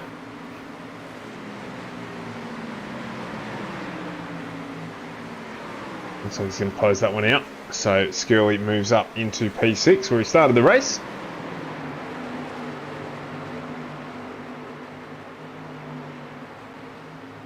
Luckily, not a fan of Jimmy Johnson. I think his teammate out in a snap, but you do have to respect his results. Yeah, absolutely. There's a reason a minnow NASCAR fan like myself knows his name. Like, that's the thing. It's often the case with extremely good and, well, extremely winning drivers and winning sports people, is they may not be the loveliest of people in a competitive environment. Sometimes they get a little bit too competitive, and that can cause some issues. Yes. Dare we name Formula One teams? Oh, that's an endless list. I was about to say we won't do that. We haven't got enough time on the stream. Yeah, that's it. As Neil Pearson starts to make a move through on Barry Neal as well. This is interesting because Pearson's on the oldest tyres, only by a lap, but still on the oldest tyres in our lead pack, and he's making headway against those with tyres 3 or 4 younger. Of course, the plateau will have happened by now, but he's obviously managed them a little bit better throughout that stint than perhaps the first stint. Yeah, look, this is the whole thing about the oval racing is there's a lot of strategy involved to it, and it's something a lot of drivers as we say, oval racing is being an acquired taste sometimes, but it's something that people don't always get. Don't always understand is how the strategy plays into it, and how it is very, very different to sort of regular racing in the fact you have to consider the strategies, you have to look after the tyres a little bit. There's a lot more you can do as a driver to look after the car to make it to the very end of the race, to make it to a good position.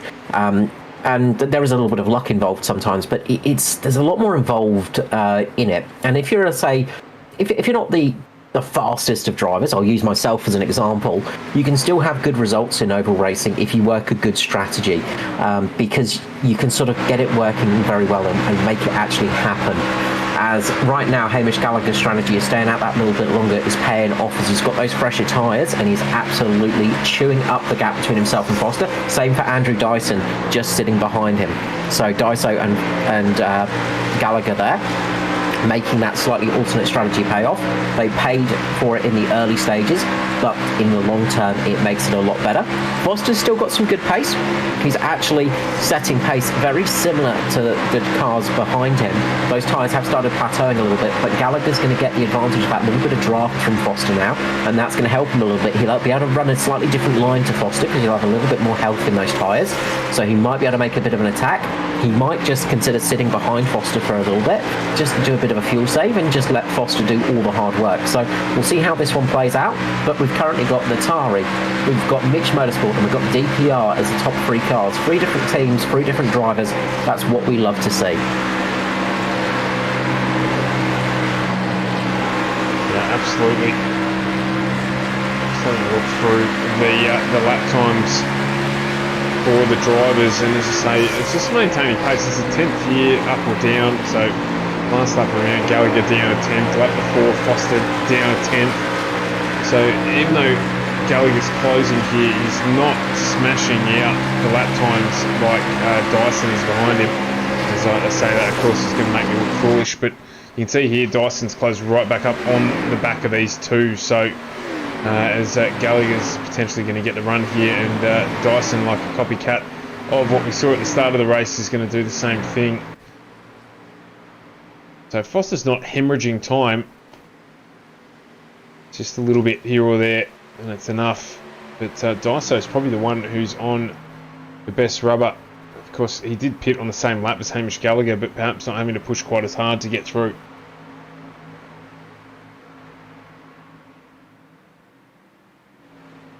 Yeah, we've got a good mix of strategies going on right now. One to keep an eye out for as well, I'd say, is going to be Barry Neal. Barry Neal's got a good run as well. He's sitting just behind Skirley at the moment. and JCW. Neil Pearson just behind them as well with Jason Martin. But Barry Neal's just been quietly chipping away at the moment and just having a good little bit of a run there. Foster's going to drop back to P3 now, just sit on the tail of Dyson. And you're going to see Hamish Gallagher just be able to have a little bit of a gap here now.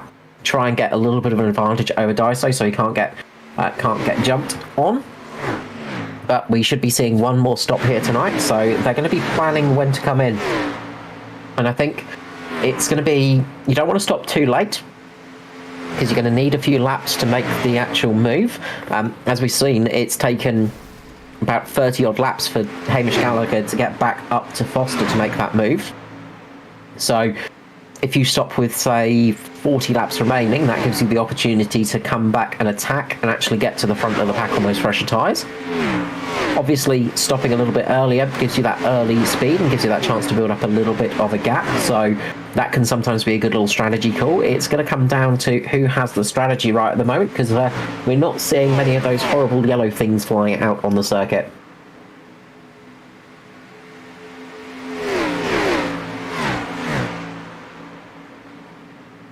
So Gallagher leads the race just ahead of Daiso and Foster. And look, that's a trio of drivers that we've seen a fair few times this season. But one thing we've been a bit shy of is Gallagher getting a win in the Cup Series. Not to put the old mockers on him, but Hamish Gallagher, currently sitting fourth in the chase, has yet to get a victory this year in the Cup. So he's going to be really hoping this one pays out so he can get that one knocked off and actually get that W next to his name for the season. The only other drivers in the chase that don't have a win at the moment is JCW, Matty Ray and Luke Traher, of course. So there's a couple of drivers that made it into the chase without a win this season. Great jobs on great show of consistency for all of them. But Hamish Gallagher will be desperately wanting to get a win in the Cup Series this season. Absolutely. So, about to tick over the century of 160 here tonight. It has been pretty smooth sailing, actually. Did someone get heavily into the wall just before? I didn't quite catch who that was. It may have been Dave Douglas. I'll just go back quickly and have a look at that if we can. I believe it was Dave Douglas, because he's got a bit of a crumple on that car. There it is there, yeah. So just got up into the wall and down onto the infield, just practicing some early celebrations. Managing to control that one and get back out on there, sticking on the low line, so not getting in anyone else's way. So that was the damage that we heard, but other than that, it's been pretty much a standard sort of run here. Almost like practice.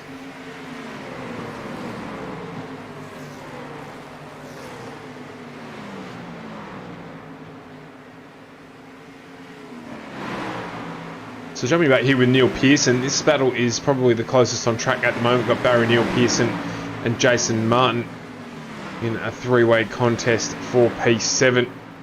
As you can see there, Barry Neil getting the run on the outside. Oh, Pearson gets loose, he gets up into the wall, and that gets the 48, I think, of Matty Hunter into the back of him there. It's just as we say, things pretty smooth sailing. Pearson just gets a little loose and ends up into the wall. You see heavy damage on the back of the number 9. There was nothing Matty Hunter could do about that. Yeah, it's a little bit of, I'd say again, it's a little bit of netcode just from Barry Neal. Those two they weren't touching each other. It might have been a little bit of a side draft as well. It just snapped Pearson out there, and poor Matty Hunter had nowhere to go. He was just the innocent passenger in that one. Danny G getting lucky just to pull up just at the right moment to not get caught up in that one. Matty Hunter definitely getting the worst of that one, but Pearson going to come into pit lane, get some repairs done, get that one fixed up as well, because he's going to be struggling for pace. And he'll probably chuck a new set of boots on that, get some fuel in there, and probably just about get it to the end of the race now. Yeah, I think he'd go close. 56 laps. We did see Edward Foster jump in on lap 56, Gallagher and Dyson jumping on lap 60, so you'd expect he'd make it to the end from here.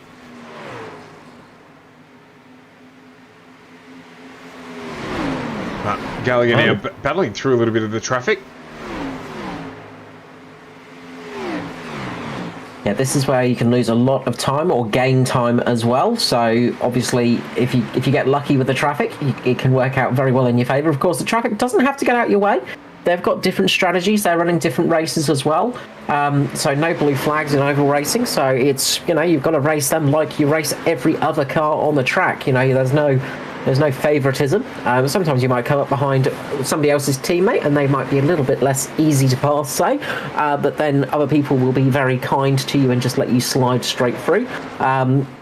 But it is it's their initiative. It's their option whether they do it or not. Stevie Dub, Dave Douglas coming into pit lane, so they're coming in for an early pit stop right now. Whoa, that was Jason Martin there. Gotta go back and have a look at that. I think he got all sorts of crossed up on the way damage in. on the front as well. In fact, it was Mickey Skurlock. Just chopped down in front of him, and Martin's going to get a stop-go for that. You'd think he entered in pit lane from the wrong side of the cone, and it's just Skurley in late across him and just entered the screen. We'll go back quickly and just have another very quick look. No, Skurley actually got hit in the back by Barry Neal, and that's what caused Skurley to slide down. So that was actually a multitude of errors there. So Skurley got hit just before, I don't know if we saw the Barry Neal moment, but Barry Neal just got into the back of Skurley. Skurley was just entering the pit lane normally, got hit by Barry Neal, and then slid down, couldn't really get the car under control safely, and unfortunately Jason Martin, I think, might have been avoiding what he thought was coming up as an incident, and he tried to get underneath there, and it did not pay off. So that's a big one. Skurley, we did just see it there. I think Skurley's actually slowed up to try and get down, and Barry Neal's just at full race pace going straight into the back of him. Yeah. And that's ended up with him coming down into pit lane, and Jason Martin just getting caught up in it. So that is an unfortunate sequence of events as Jason Martin makes his way back out onto track now. So what implications will that have as that's brought him out over a lap down? Will we be seeing Jason Martin having to come back into pit lane to serve a penalty? That's going to be the big question, because if it does, that is going to really drop him out of this race and really affect him. Jason Martin 2 laps down. Yeah, I suspect over the field, because he will have had to get some repairs done as well for that one, because he took a heavy old whack with that car. Here he comes. I suspect we will. So, let's keep an eye on him here just to see, because this has implications for the championship as well, or for the outcome of the chase. But he came in around the cone, so you'd have to think he's going to get a penalty for that. He might get lucky, because he made it through the first cone. He made it through the red cone. It was the yellow cone that was the... because that's the slowdown cone, effectively. So he might have just got away with that one. So it's the red cone. If you come in past that red cone, that's the one that will actually catch you out. The yellow cone is just there to let you know that's where you got to be slowed down for. So he might just sneak away with that one and get away scot-free. But it has cost him an awful lot of time. And as I say, he is down 2 laps now. So that has really dropped him out of this race, and it's cost him dearly. Same for Skurlock as well. Quite a lot of damage to that car. So they had to get some repairs done. So that's really going to cost him dearly. Meanwhile, up the front, Hamish Gallagher still leads over Andrew Dyson and Edward Foster. So how long are these guys going to stay out? They're going to see if they can stick it out as long as possible. Who's going to pull the pin first and who's going to respond to it? Of course, if a caution comes out and you come in too early, it's really going to cost you your race. So you don't want to be the first to blink if a caution comes. But obviously, the later you blink, the harder it's going to be for the end of the race. It could cost you a lot of points come towards the end of the race here. Yeah, indeed. I mean, I don't want to put pockets on it, of course, but just can't see where a caution is going to come from. The field's spread out nicely now. Obviously, there is lap traffic. There's a couple of drivers coming in on cold tyres, so maybe it's going to be there. But just think that this one could run green until the end. If we're going to have one you've got do a few. The only thing I could say is we've got a few wounded cars out there now. Quite a few cars with a fair bit of front end damage. And that can affect their top speed a bit, and can affect them, if their engine goes at the wrong point, it can sometimes cause him to have to pull over, and that can cause the yellow to come out if they're not quick enough on the old escape button. So keep an eye on that one, as Dyson's got a really good run on Hamish Gallagher right here. Dyso getting a fantastic little bit of slipstreaming there and coming up right onto the back of the 13. The 041 really, really pushing and trying to get another victory under his belt. So far, Andrew Dyson has got 6 wins this season, the most of anybody in the Cup Series. The next closest driver is Mr. Michael Scullock on 5. But Dyso would sorely love to get another victory on an oval, just to prove that he can do it both on the twisty stuff and the turny lefty stuff. The turny lefty stuff, yes, indeed. He's been working hard. He wow! Bit of contact there as Gallagher was coming in. Didn't call it over the radio, and it was just easing off and just caught Dyson out a little bit there. So that will cause a bit of damage to the front end of Dyso, I would say. He probably got lucky because he would have just hit it on the door panel, but Gallagher will have got a bit of damage on the rear there, and that could have cost him, and that can cost you a little bit there, and that's not always what you want, but not a huge amount of damage on the back of Gallagher, just a similar little scrape to the back, not a huge amount of damage, but any damage is not preferable. Luckily, though, on that rear, it doesn't affect you too much. Dyson in pit lane as well now, I believe. So Dyso coming in. Foster sticking it out longer this time. So Foster's decided to just stick it out longer, just in case that caution flag flies. He's going to take the pain now, and then he's going to come back on those fresher tyres a little bit later. Yeah, we'll see how that affects him. For now, Foster coming in now. Race leader comes in straight away.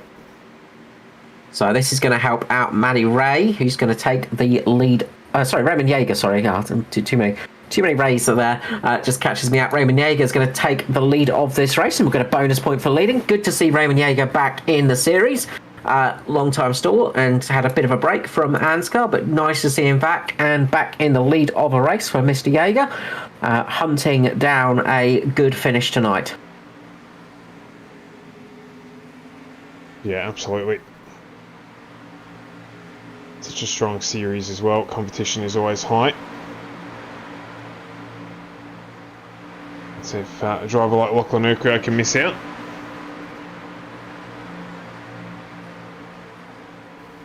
But yeah, that's one of the things about the Cup, is it is very much, you got to be at the top of your game to make it in. Of course, there is you do get locked in being in the chase, of course, but you get locked in if you've got the safety points. If you don't make any contact, if you drive and behave well and get a good finish, you get yourself locked into the next race. But then there's still 10 spots open for anybody to get into the race. Anybody that's fast enough to get in, they can absolutely make it in and start racing. And that's the thing. The Cup is the top end of the ANZCAR series for that reason. yeah, certainly so. 40 to go here. Into the last quarter of the race. Raymond Yeager, a bit of a shout at the front at the moment with his teammate there, Justin Witcher, just making his way by. Oh, in fact, that's the 90 of Nigel Patton. My apologies. Nice photo opportunity there for the team. Absolutely. Albeit the commentator hasn't got the faintest idea who they are. No, it's not true whatsoever. Just that extraordinarily difficult to differentiate between the two. It's tricky when you haven't got your timing screens. When you're looking at about 6 different screens, as we are, it's one of the things that you sort of, if you've never tried the old commentating and sort of trying to watch multiple things at the same time, we're watching generally about 3 different screens for the action, and then timing screens are open, and then keeping an eye on chat and keeping an eye on all the other incidents and things like that. It's an awful lot of work that you do up here in the booth, and Stuart does much more than myself, so it's not an easy task to perform sometimes. That's why I often go quiet while I'm trying to figure some stuff out. You cover the gap, it's all good. We all have our things. When I'm trying to work out a strategy, I go quiet. When something goes wrong with the stream, Stuart goes quiet. You can always tell what's going on inside the commentary booth. Absolutely, you can. You just need to listen. But anyway, none of that tonight, which is good. So, the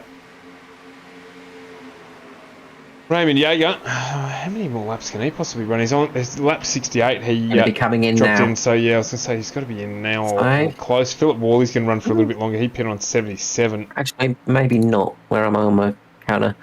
I reckon Jaeger's probably going to go maybe 1 or 2 more laps, I'd say. Which means effectively Josh Mickelmore is the leader of our race. So Foster's fallen through a little bit, but of course he pit later, so should be able to recover that.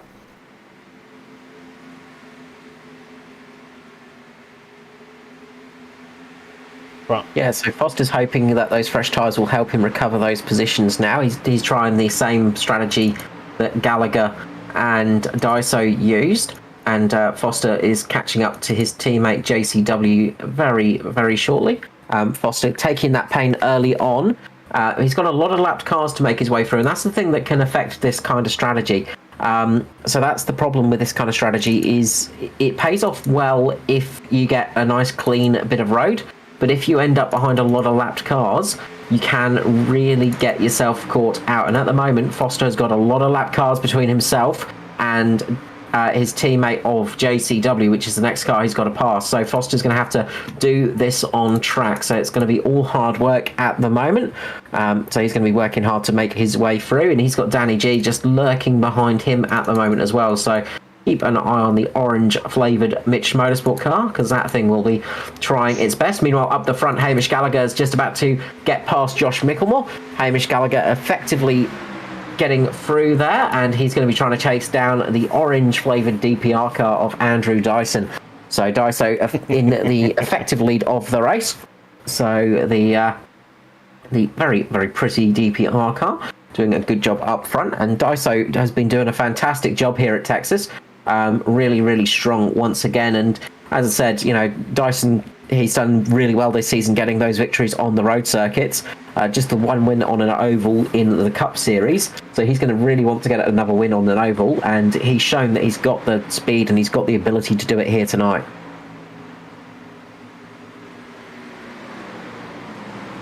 yeah, absolutely. Trent Micklemore's just said that Danny G is coming, and he's right, he is.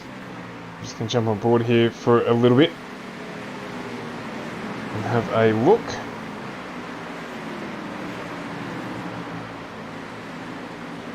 He's in terms of tyre life, hit on 107, so not the freshest of the group.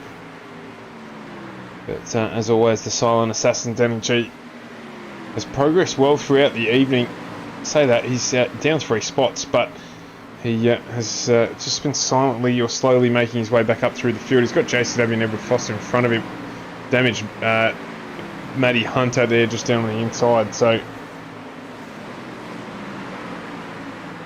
we'll see how he can go here. There's still plenty of time. So in the last quarter of the race, a long one here, it's 40 laps. So still got 31 to go. A lot can happen in 31 laps. We've seen it before. Run green for extended periods of time and then have the race finish under a green white checker. So anything could happen from here on out. Well, as the great Murray Walker said, anything can happen in motorsport, and it usually does. Raymond Yeager doing a fantastic job. Managed 61 laps so far on this stint, so really pushing that fuel to the very edge of what it's capable of. Look, just keeping it out there just in case that caution flies. He's sort of made his bed and he's going to have to lay in it, but I think now is the time where the fuel has run out. It's coming into pit lane, so good try from Raymond Yeager. If that caution flew, it could have really paid off for him, but no caution out there to save him from the drop that he's going to have. The only benefit he's now got is he's going to be on nice fresh tyres to the end of this race. He's going to get a 29 lap run to the finish on those fresh boots and be able to make up a few positions.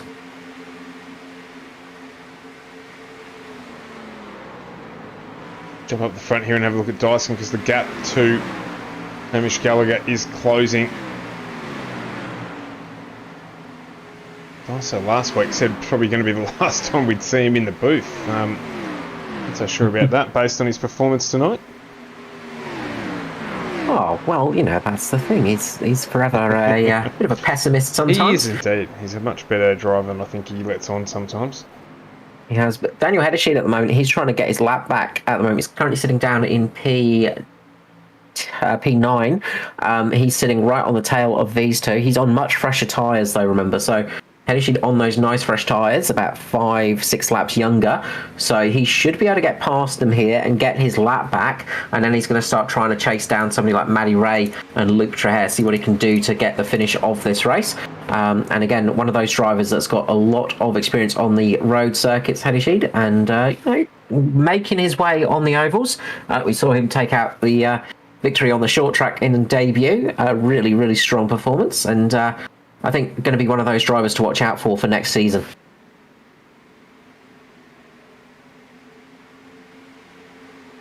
Hedersheed here is just trying to unlap himself. He has done his final stop, pitting on lap 120, so he will make it to the conclusion of this race.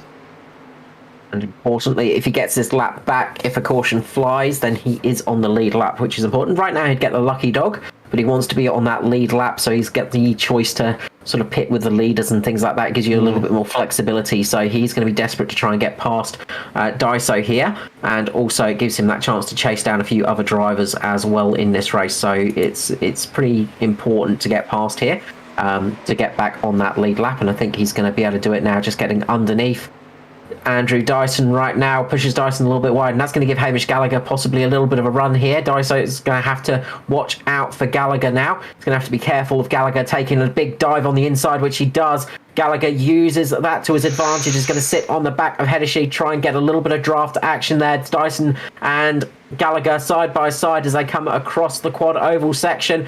Gallagher's got that inside line. He'll be able to brake nice and early here, get the braking into this corner. And we've seen turns 1 and 2 can be a bit tricky on the outside. See Dyson get a better run off here. Gallagher gets a little bit loose on the rear. That's going to cost him for his exit speed. This could be Dyson's chance to drop down in front of him, which he does. Good driving from all three drivers there. Hedersheed getting away and off into the distance to try and arrest some of the gap to the leaders while Dyson and Gallagher battle away here. So 24 to go. You'd have to say Gallagher's got the pace here. He's just got to get it done. So he would have got a little bit of extra heat in the rears there, just getting loose, but he will certainly live to fight another day here. In fact, he's going to be applying pressure this time around, you'd feel.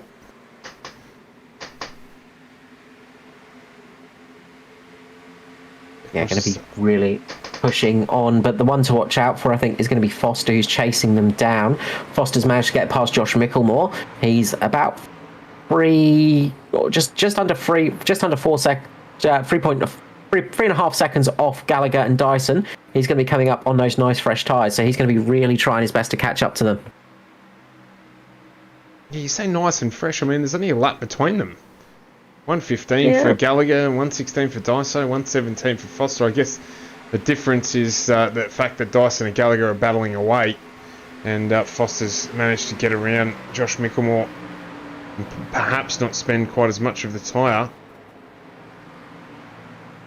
That's what he's going to be hoping, is he can actually use those tyres to his advantage. He might have come in a little bit too soon to really make it pay off. He may have needed to stay out there an extra 3 or 4 laps to really make this one pay off. But I think seeing the fate of his closest championship rivals of Skurlock and Jason Martin may have made Foster think twice about that and think about possibly just securing a good finishing position tonight. So he might have been thinking a little bit more championship-wise than race-winning-wise. Although, ooh, big puff of smoke there in front of Daiso. Who was that? I'm quite sure that was either, actually. Looks like it might have been Michael Schroeder. No, sorry, it was Jason Martin. I think. No, it wasn't Jason Martin. Sorry, he was the first car into it.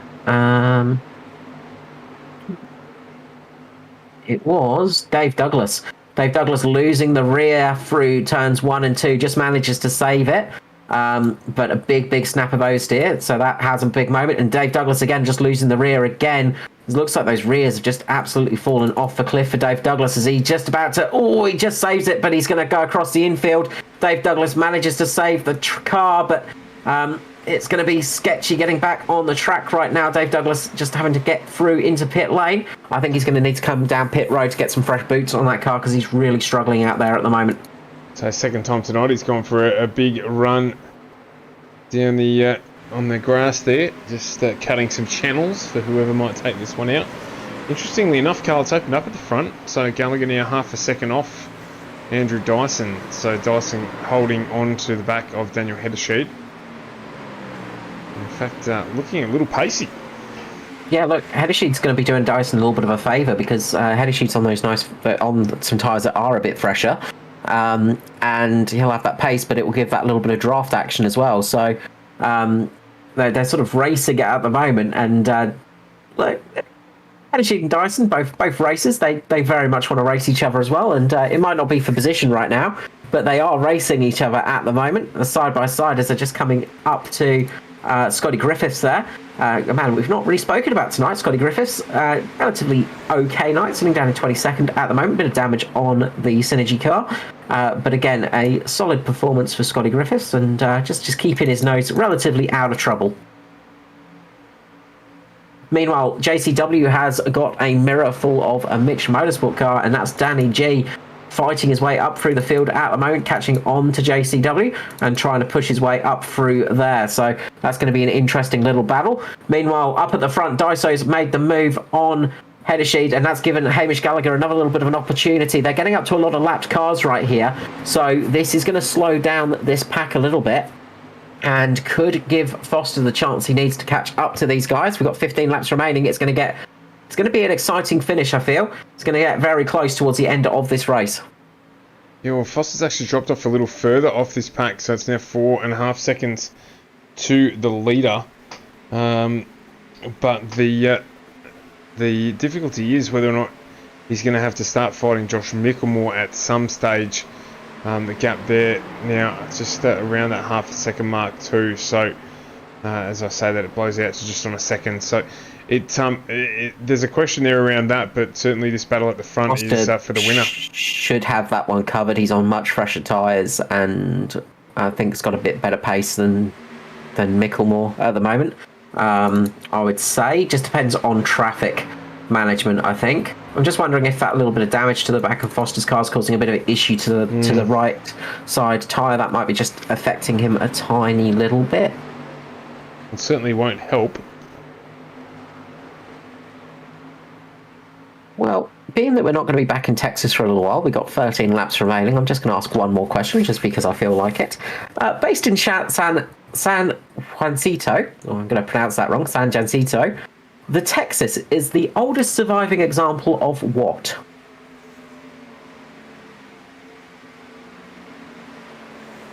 The Texas. It's a New York class.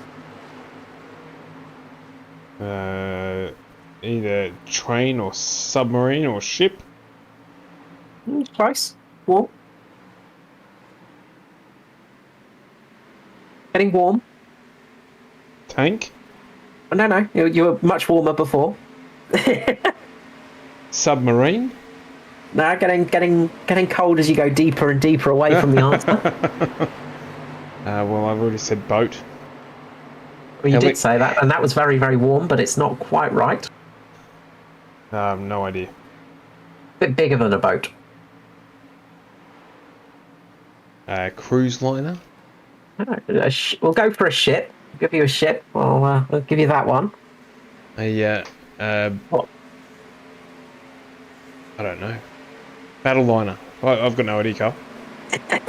It is the oldest surviving battleship. It's one of the earliest surviving dreadnought class battleships to come out, of course. The oldest being the Mikasa, a pre-dreadnought battleship in Japan. But the Texas is the second oldest battleship still living as a museum ship.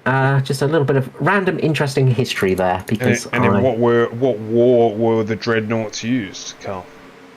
Well, the Texas actually did have a little bit of a fight with Mexico, but it was mainly World War I and World War II, of course. Wrong. The dreadnought actually found its passion in the American Civil War. Oh, go sorry, I thought you meant the further back. the Dreadnought class battleship. Yes. But the actual yes, okay, yeah. Dreadnought class battleships were, of course, named after HMS Dreadnought from 1909. Of course, the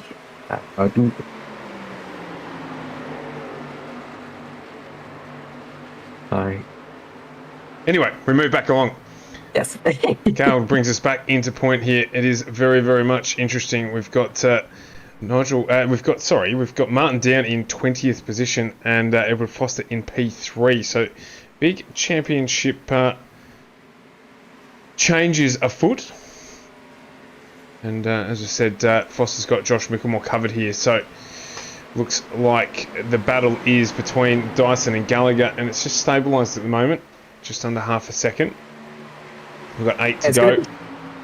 It's going to be close between. It's going to help Gallagher's championship quite a bit. Gallagher's sitting 9 points off the championship lead, so this is going to help him a little bit. Just crawl up a little bit further.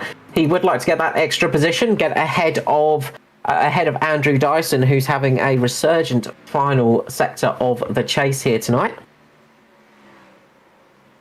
Yeah, I think if you probably asked Iso, well, and we did, he wasn't expecting to feature much in the remainder of the chase at all, but he's driven a good race here tonight. He was started a little...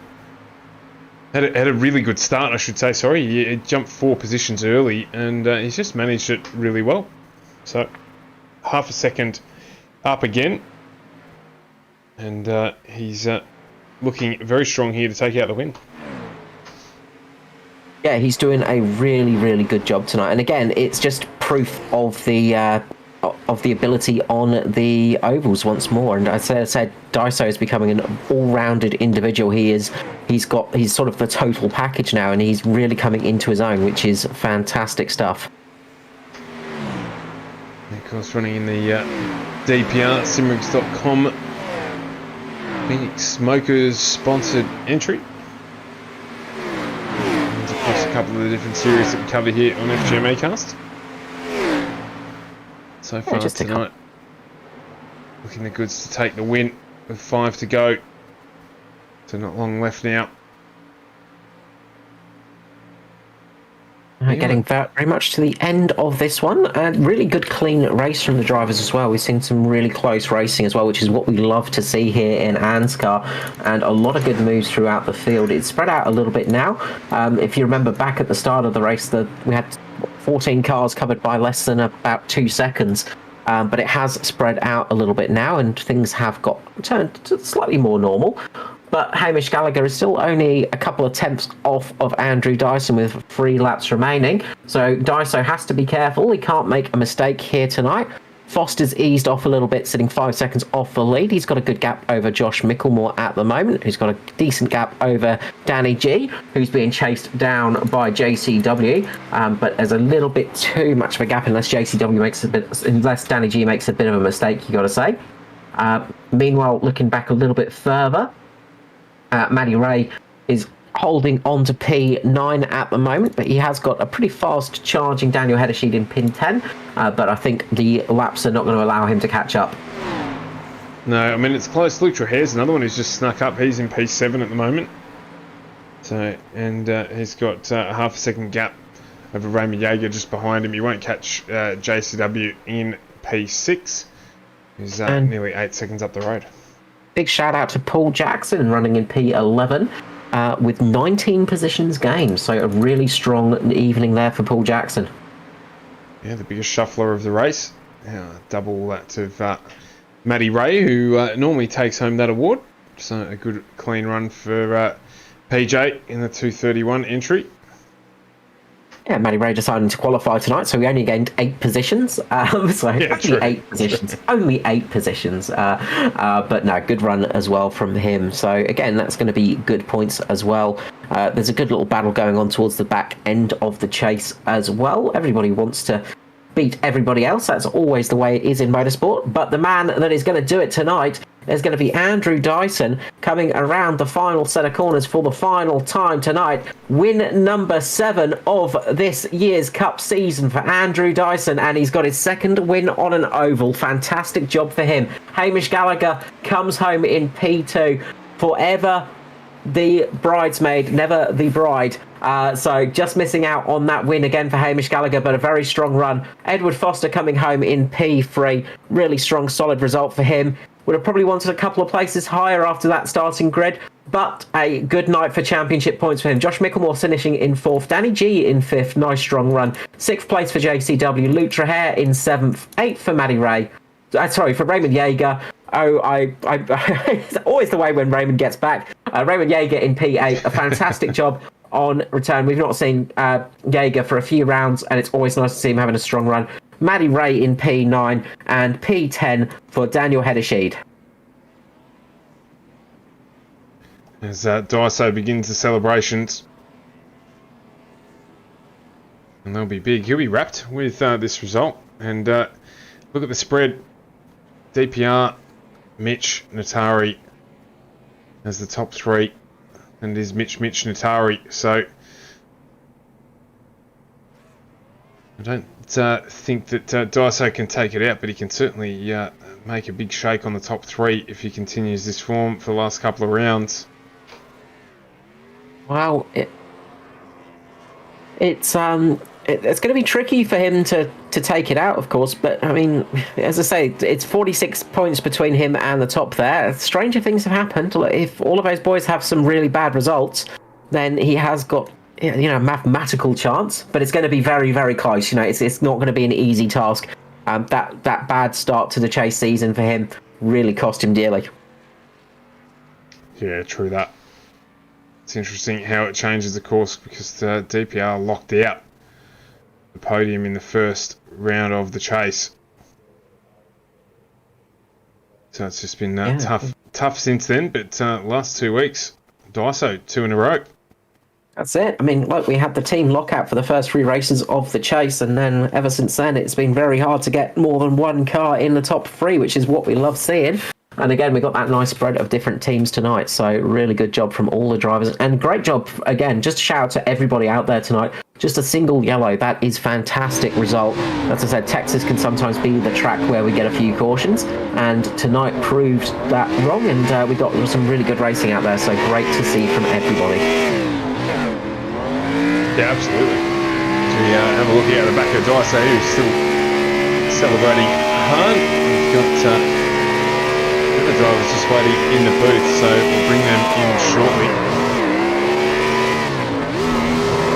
If we wait for Dyson, we might be waiting here all night long. He loves to make sure that he gets the most out of those rear tyres.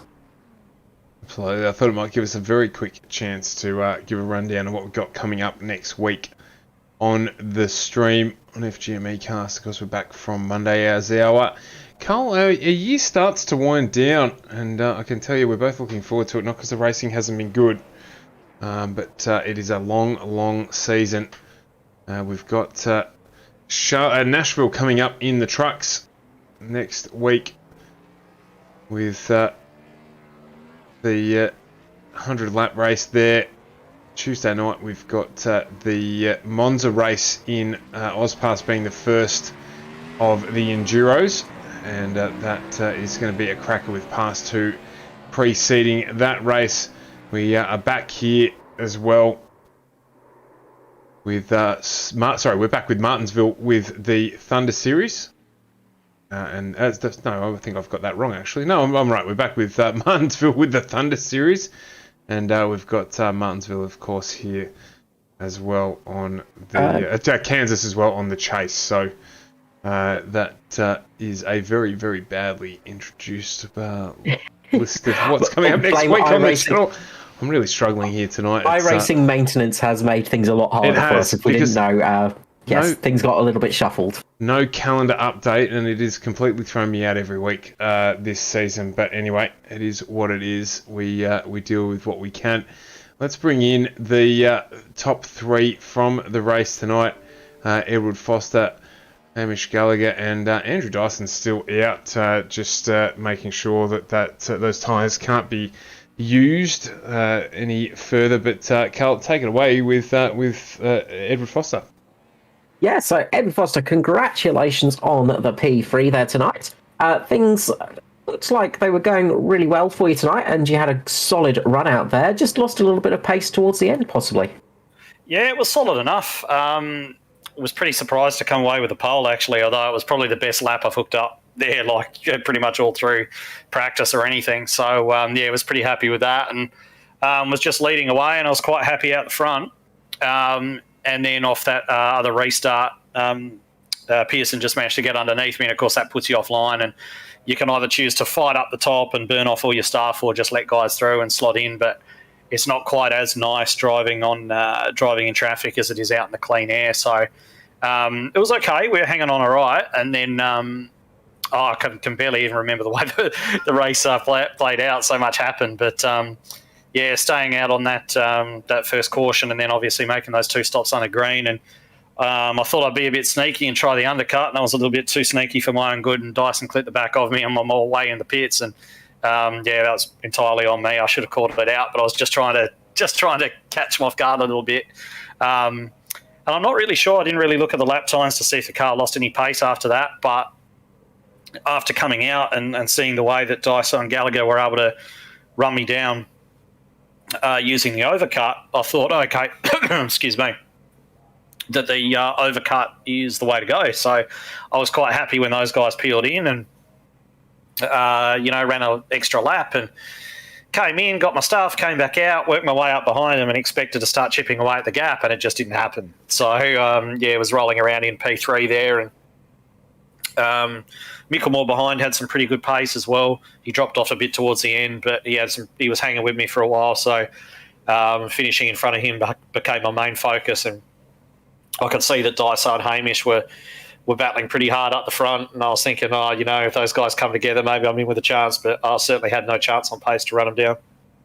I was going to ask, with that sort of, with the overcut slide option, do you feel like maybe you came in a little bit too soon? Do you think like maybe you should have left it out there a couple more laps, or were you not too comfortable doing that? Look, I could have done it. Pace was all right at that stage, but, you make these calls and you live and die by your calls, and that's the call I made. No, absolutely. Well, it's one of those things in the action, sometimes when you make the right call, it makes you look like an absolute hero. When you make the wrong call, it can be absolutely terrible. But you made a decent call and finished in a very good spot tonight. Obviously, a few of your championship rivals are Skurlock and Martin not having the best nights as well. So that's going to be good news to your ears, I imagine, for chase positioning. Look, I haven't even looked at where they finished, so I don't know. But, we've got championship contenders all over the place. Hamish is there, Micklemore's there, you got Martin and Skirley and like everything, so it's going to be an awesome run. I can't see this one getting settled before Phoenix. If you remember back to last year, pretty much all I had to do was show up in Phoenix to take it, but I think this one's really going to go down to it. It's going to be a great end to the championship. And I wouldn't be surprised to see 3 or more of us within sort of 10 points at the end. So I'm up for it. I'm really looking forward to it. I can't wait to get to Phoenix. I can't wait to get this season over either. It's been a long one, but yeah, I'm really keen to see how it turns out. So yeah, all good. Absolutely. Thank you so much, Mr. Foster. Before I let you go, the usual thing of love and shout out to sponsors. Yeah, definitely. So shouts out to Dyson and Hamish. They were just too quick at the end there. As I said, expected to be able to close on them on new tyres, and I couldn't do a thing. So congrats to those two. And, obviously the sponsors, Bridgestone Select, Race Magazine, Two Fat Blokes, Ferguson Group Media, AJ Insurance Services as well. And happy birthday to Jason Hardigan. He was supposed to be coming out tonight, but had a fair few naughty waters. I think his missus is teaching him how to mix cocktails. So, he's had a few too many, decided not to come out. So, happy birthday, mate, and hope you're enjoying yourself. Thank you so much, Edward Foster and Notarians, but well done again on P3. Next up, we head to the Midge Motorsport driver, number 13, Mr. Hamish Gallagher. Congratulations on the P2 there, mate. Yeah, thanks, Carl. That was a bloody long race, wasn't it? It was. Were you expecting to see a few more cautions out there tonight? Yeah, maybe. I was hoping for really long runs. As long as you get through those first 10 laps, if things get really spread out, just because the aero wash is so bad. Like I did an NIS race here last weekend, and we even got an 80-lap run in there. So that was sort of what I was hoping for, and that's what we got. So Yeah. We just obviously Dysel was pretty strong all race, and his better job for the pitch. That last pit stop there got the jump, and you can't really do much once you're behind someone on the same tyres. Yeah, just like the push is so bad, so we just had to sort of settle in and bring it home P2. Yeah, obviously you did the long overcut strategy on that first stint, and it paid off well for you. Were you a little bit worried that you might get caught up in traffic with that option, or were you pretty confident you could get past people? Yeah, no, that's really the only way you can pass. Is we got tyre advantage over people, so I was quite happy to just run it out as long as I could, as long as I dared before, didn't want to get caught out there just pit, and then there'd be a caution or something like that, and you get screwed over. So left it as long as I could, and yeah, everyone did a really good job today. Really clean racing, a lot of green flag, and that's really good to see.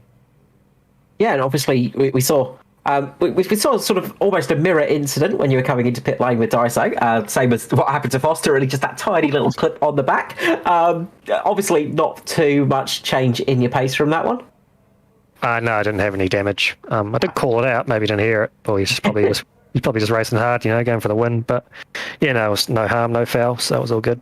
No, that's it. A tiny little bit of a rub here is fine. Just lets you know that you're alive still. Obviously, it's coming towards the tail end of the Cup season, and you're still on a bit of a duck egg. That win's got to be coming soon for you. Yeah, maybe. I don't know. We'll just take every race as it comes, see how it goes. It's really all we can do. Look, we will hopefully get you back up in the booth very shortly. Congratulations on tonight, a really well-run race, very well-driven. Before I let you go, the usual thing of shout-out and love to sponsors. Well done to the rest of the top three there, and just to set it to the rest of the field as keeping it clean as we did. Just the one caution, that's a really good job. Speaks highly of the league, the quality of the drivers, especially this late in the season. Like Edward said, it's been a bloody long year. Looking forward to the summer break, but we're still getting 30 cars turn up and the race that well. It's really good to see. Just thank you for my team, thank you for you guys, and we'll catch you later. Thank you so much, Hamish Gallagher, Mitch Motorsport. Congratulations again on that P2. Next up, we will head to the man that didn't think he'd be back in the booth this season. Mr. I won't see you again probably for the rest of the year. Mr. Andrew Dyson taking out the victory here at Texas. Were you just lying to us? Were you just sandbagging a little bit, or was this a bit of a surprise? Oh, no, definitely a bit of a surprise, man. Trust me, we were all playing the classic no pace game in the chat. Didn't think we really be amongst it. We'd be hoping to get it on strap, but no, how cool is that? Look, it is it's the second oval victory for you, I believe. Second one now. Second oval victory. The seventh victory this season in the Cup. That's not bad at all, is it really? Yeah, not bad. I'll take those two wins as those two wins on the ovals as the real win. So because that's where the real racing is in this series. Not to say that the circuit stuff isn't real racing, because there's some super fast guys that still show up. But the circle racing is what it's all about. So that's where we want to get the W's, and yeah, I'm pretty happy with that. Well, it is the big thing, and it's the thing we've seen you improving on week in, week out. And again, tonight, you just showed experience beyond your years, so to say. It looks like you've been doing the old oval racing for much longer than you have. You made that one pay off. Strategy-wise, you absolutely made it work out perfectly. Were you just following other drivers in, or were you just going on your own intuition with that one? Not really. On the first one, I followed Hamish in because I had no idea how to get into the pit, so I thought I'll use him up here. And then on the second one, I figured I'll just try and do something different, like whatever he did. I'll just do the opposite sort of thing. Because he pretty much touched on it. Once you're on the same tyre, there's not really a whole lot you can do. But I know he went in, and I thought, if I don't go now, I'm probably going to do myself a bit of a mischief. So I had to go in the very next lap, and not sure exactly what happened on his end, but I don't know. I felt like I did a reasonable job, and it helped us. Got it out in front. Maybe he had some traffic or something, but from that point on, it was just a matter of hanging on, and it was close a few times. He was right there, so. Bit of traffic and stuff, but that's part of this game, and made it super tense at a couple of times there. But it was an awesome race, and I'm probably a bit biased, but yeah, it was an awesome race.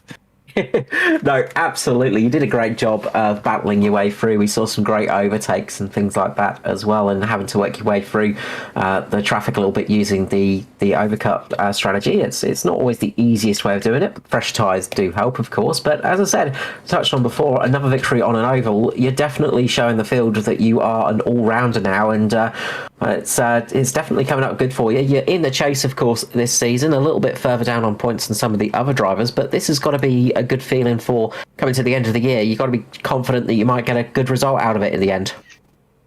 Well, yeah, probably not. Probably top three's out of reach, I think, for as far as the chase goes in the overall standings. But I think probably because I feel like I'm probably out of the running overall, I can have a bit more of a go, and maybe take a few more risks than some of these other guys. So that might have helped a little bit tonight, I think.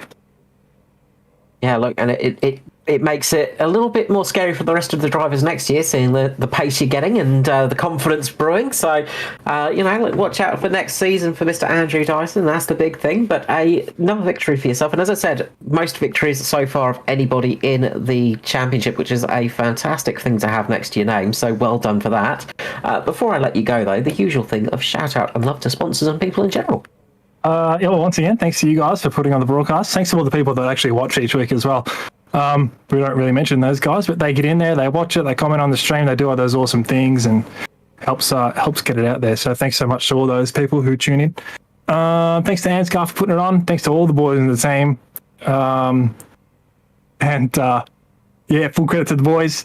And thanks to simrigs.com, Southfield Lifts and Hoist, BMX Mechanical, BetSmart Racing Services, Alcoholder, Phoenix Smokers, get around them, they're pretty sick, and MP Designs, love your work, bud. Pull your finger out too, mate. We need some more paints.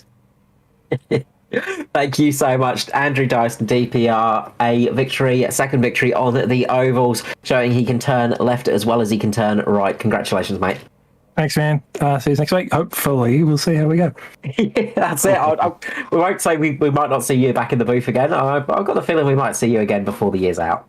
Well, I'll never say never, but yeah, I mean, what I was kind of alluding to there is how hard it is to actually get near the front at this time of the season. So we'll have a go. I look forward to having another chat to you at some stage. Keep well, Andrew. Thanks, guys. Yeah. So, another race done and dusted, Stuart. It has been a very long season. We are getting to the tail end of it, but still a few races left, and this championship is very much still alive. Yeah, I just wanted to touch there. I'm hoping that if there are new designs coming, that we start to see some M&Ms or something on, maybe some Skittles on the next generation of DPR liveries. Just I think that would be quite suitable. But another fantastic race tonight, and we've got 3 to go in the chase. A couple of mentions there of long seasons it has been, but it continues to entertain. And tonight's race was no different in that respect whatsoever. So we head into next week, and really don't know what to expect at all, to be brutally honest. So we'll look forward to getting back on the stream for you Monday night, 7:45, for the Truck Series returning for its start to the week, and our start to the week as well, Carl. It's been a long one, but it's been a good one. Thank you very much, as always, for your contribution to our stream. It is very, very much appreciated. And we will see everyone who jumped in and said hello next week on FGME Cast, your e-place for pace. That is it for us for the week. Good night. Enjoy your weekend wherever you are around this fine country or the world. And we will see you next Monday evening. Have a good night.